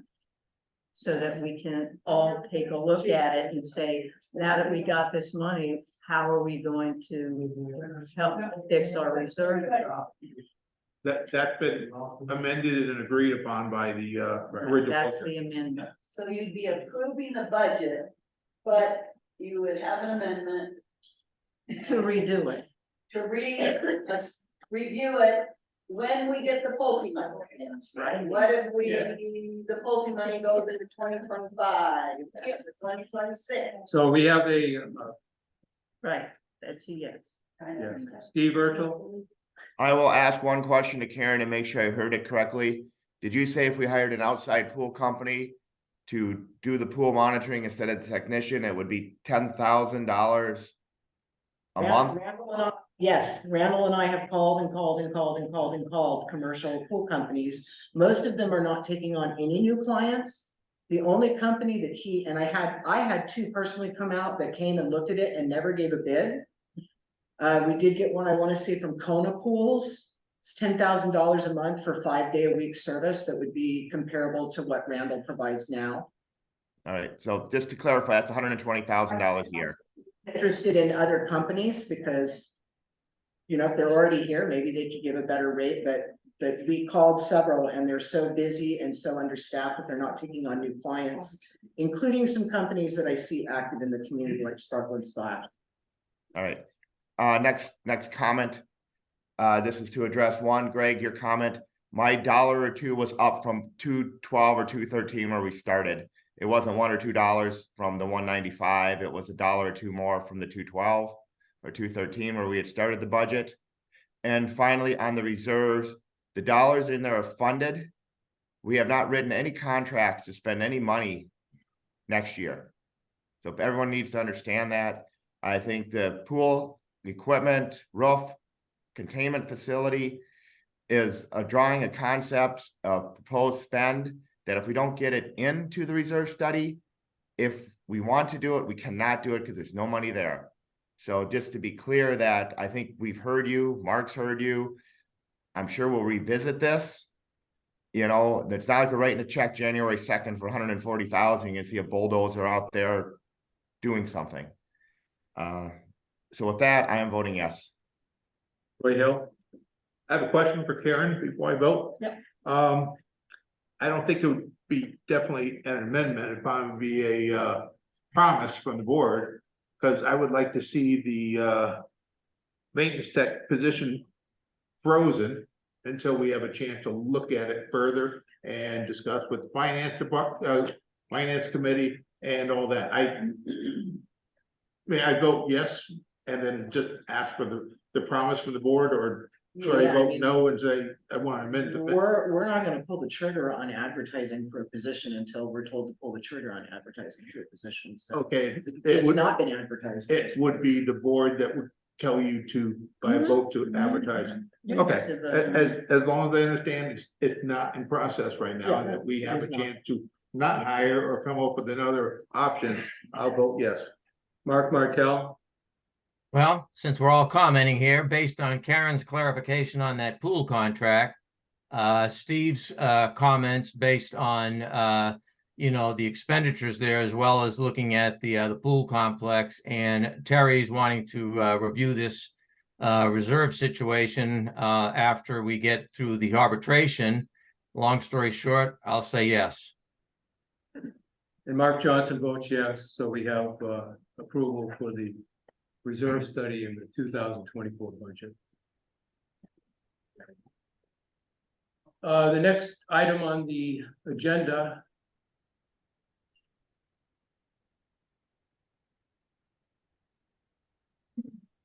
Do it.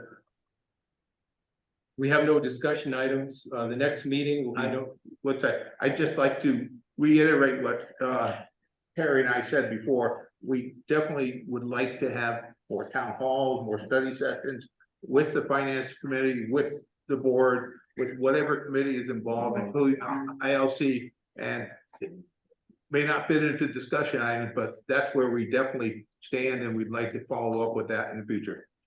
Well, we actually wanted to make a motion Okay. on that, because, from what I've heard from people, part of what's going on is they don't know what's going on, and so when we ask them to spend money, it's disturbing. So I think we need to find a way to communicate expenses before they're going to happen, before the board meeting, so that people don't come to a board meeting and get told, I need to make, you can make comments, and then watch the thing get passed, even though they make comments. It'd be better to have even non-official votes beforehand. It doesn't mean who knows what we might end up doing, but at least we would know what the people in the community are thinking about what we're proposing.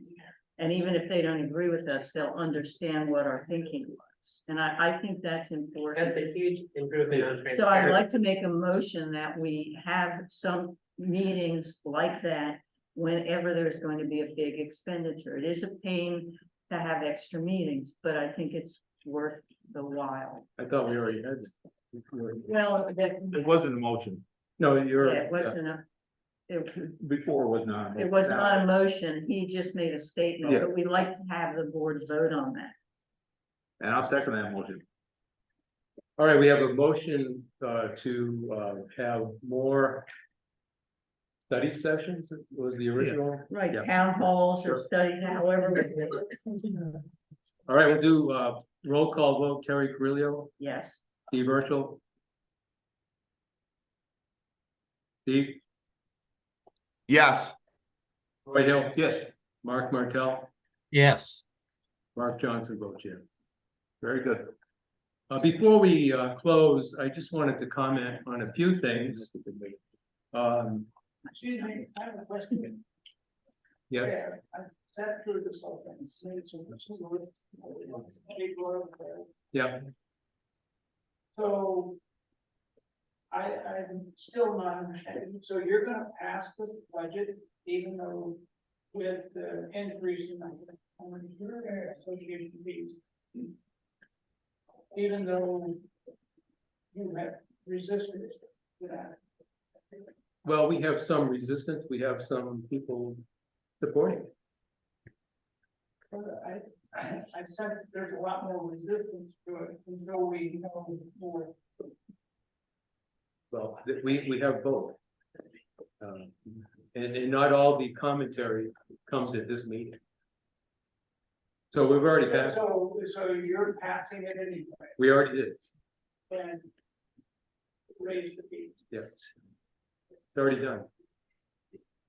So. Yeah. The HOA is. Except we don't have a vote. Well, So. I wanted to chat a little bit about the current process. I'm not saying that it's perfect, though. We just voted to have a change. But we have a system of committees. We've gone through them today, what was coming out of the committee. Finance, Infrastructure Landscape Committee, Social Events Committee. And those committees meet, they're resident volunteers. And they meet periodically, once or twice a month. To talk about their various subjects. In the case of the Infrastructure Landscape Committee, that group, which I attend all the meetings twice a month,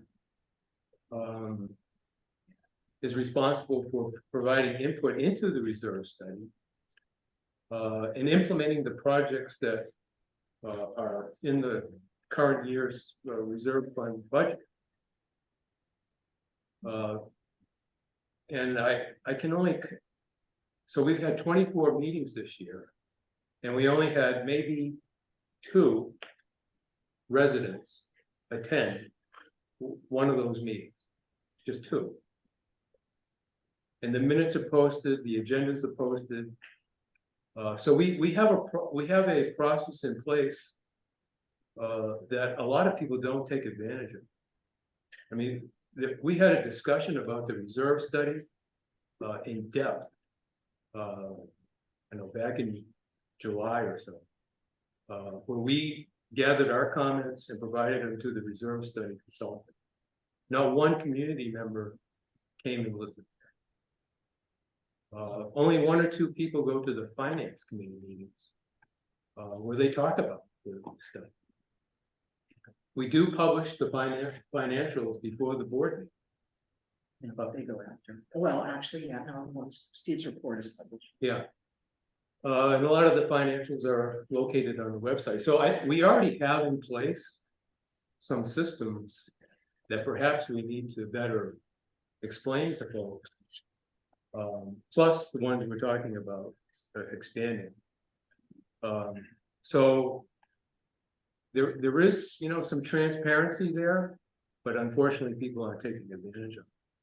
I have a comment Yeah. with regards to the really only good place for you to understand when the committee meetings are is on the calendar, but not everything is posted far enough in advance for people to plan for that. They're published in the newsletter every month at the beginning of the month. Okay. And they change. Mark, I like that. Occasionally they change. And then they have ad hoc meetings too. I'm gonna finish. Okay. They have work sessions. I want to finish my comments. There was a comment about, and this goes into the one about the rock. So the reserve study includes a budget item for rock replenishment. The ILC has studied this inside out. They've gotten prices, they've looked at places, they've analyzed, but nobody from the community came to the ILC meeting where this was all discussed. So I don't mean to be impatient with people, but this has all been vetted, you know, along the way by residents, so forth. And there's opportunities for people to become part of these committees. So I just wanted to mention that one. Are these meetings on Zoom? Are all of them on Zoom? Because there are many of us that are not here or for other reasons can't attend these meetings. So are they on Zoom or is there a link to be able to participate? But we're just not physically here. Finance committee is on Zoom. The Zoom link is published on the calendar with the meeting announcement every month. But all of these meetings talk about, not just the minor. Full committee does not meet online. Social events committee does not meet online. Finance does, and ILC occasionally. But if you want to participate, we can make the arrangements to do it. Okay, Mark, perfect example, I think, of where communication and transparency are important. We didn't know that Karen, had looked around and found that state road, full companies could come and do our maintenance. I mean, that's great that you did that, but we didn't know that. Well, we discussed that at a prior board meeting. We discussed the need for a maintenance technician, the fact that AAM provided us different proposals to do so. So some of these things have been discussed. Yeah, but I think a lot of people think, the feeling I get is that this board is not doing the due diligence, it's not doing the job. I think that is so far from true. I think they're doing a great job. And I go to my point I was bringing up with Karen, is they're not sitting around accepting just what the council, they're doing an investigation. A good example, there was a question made that we're not doing the big picture. Well, unfortunately, I have to do the big picture and the little picture.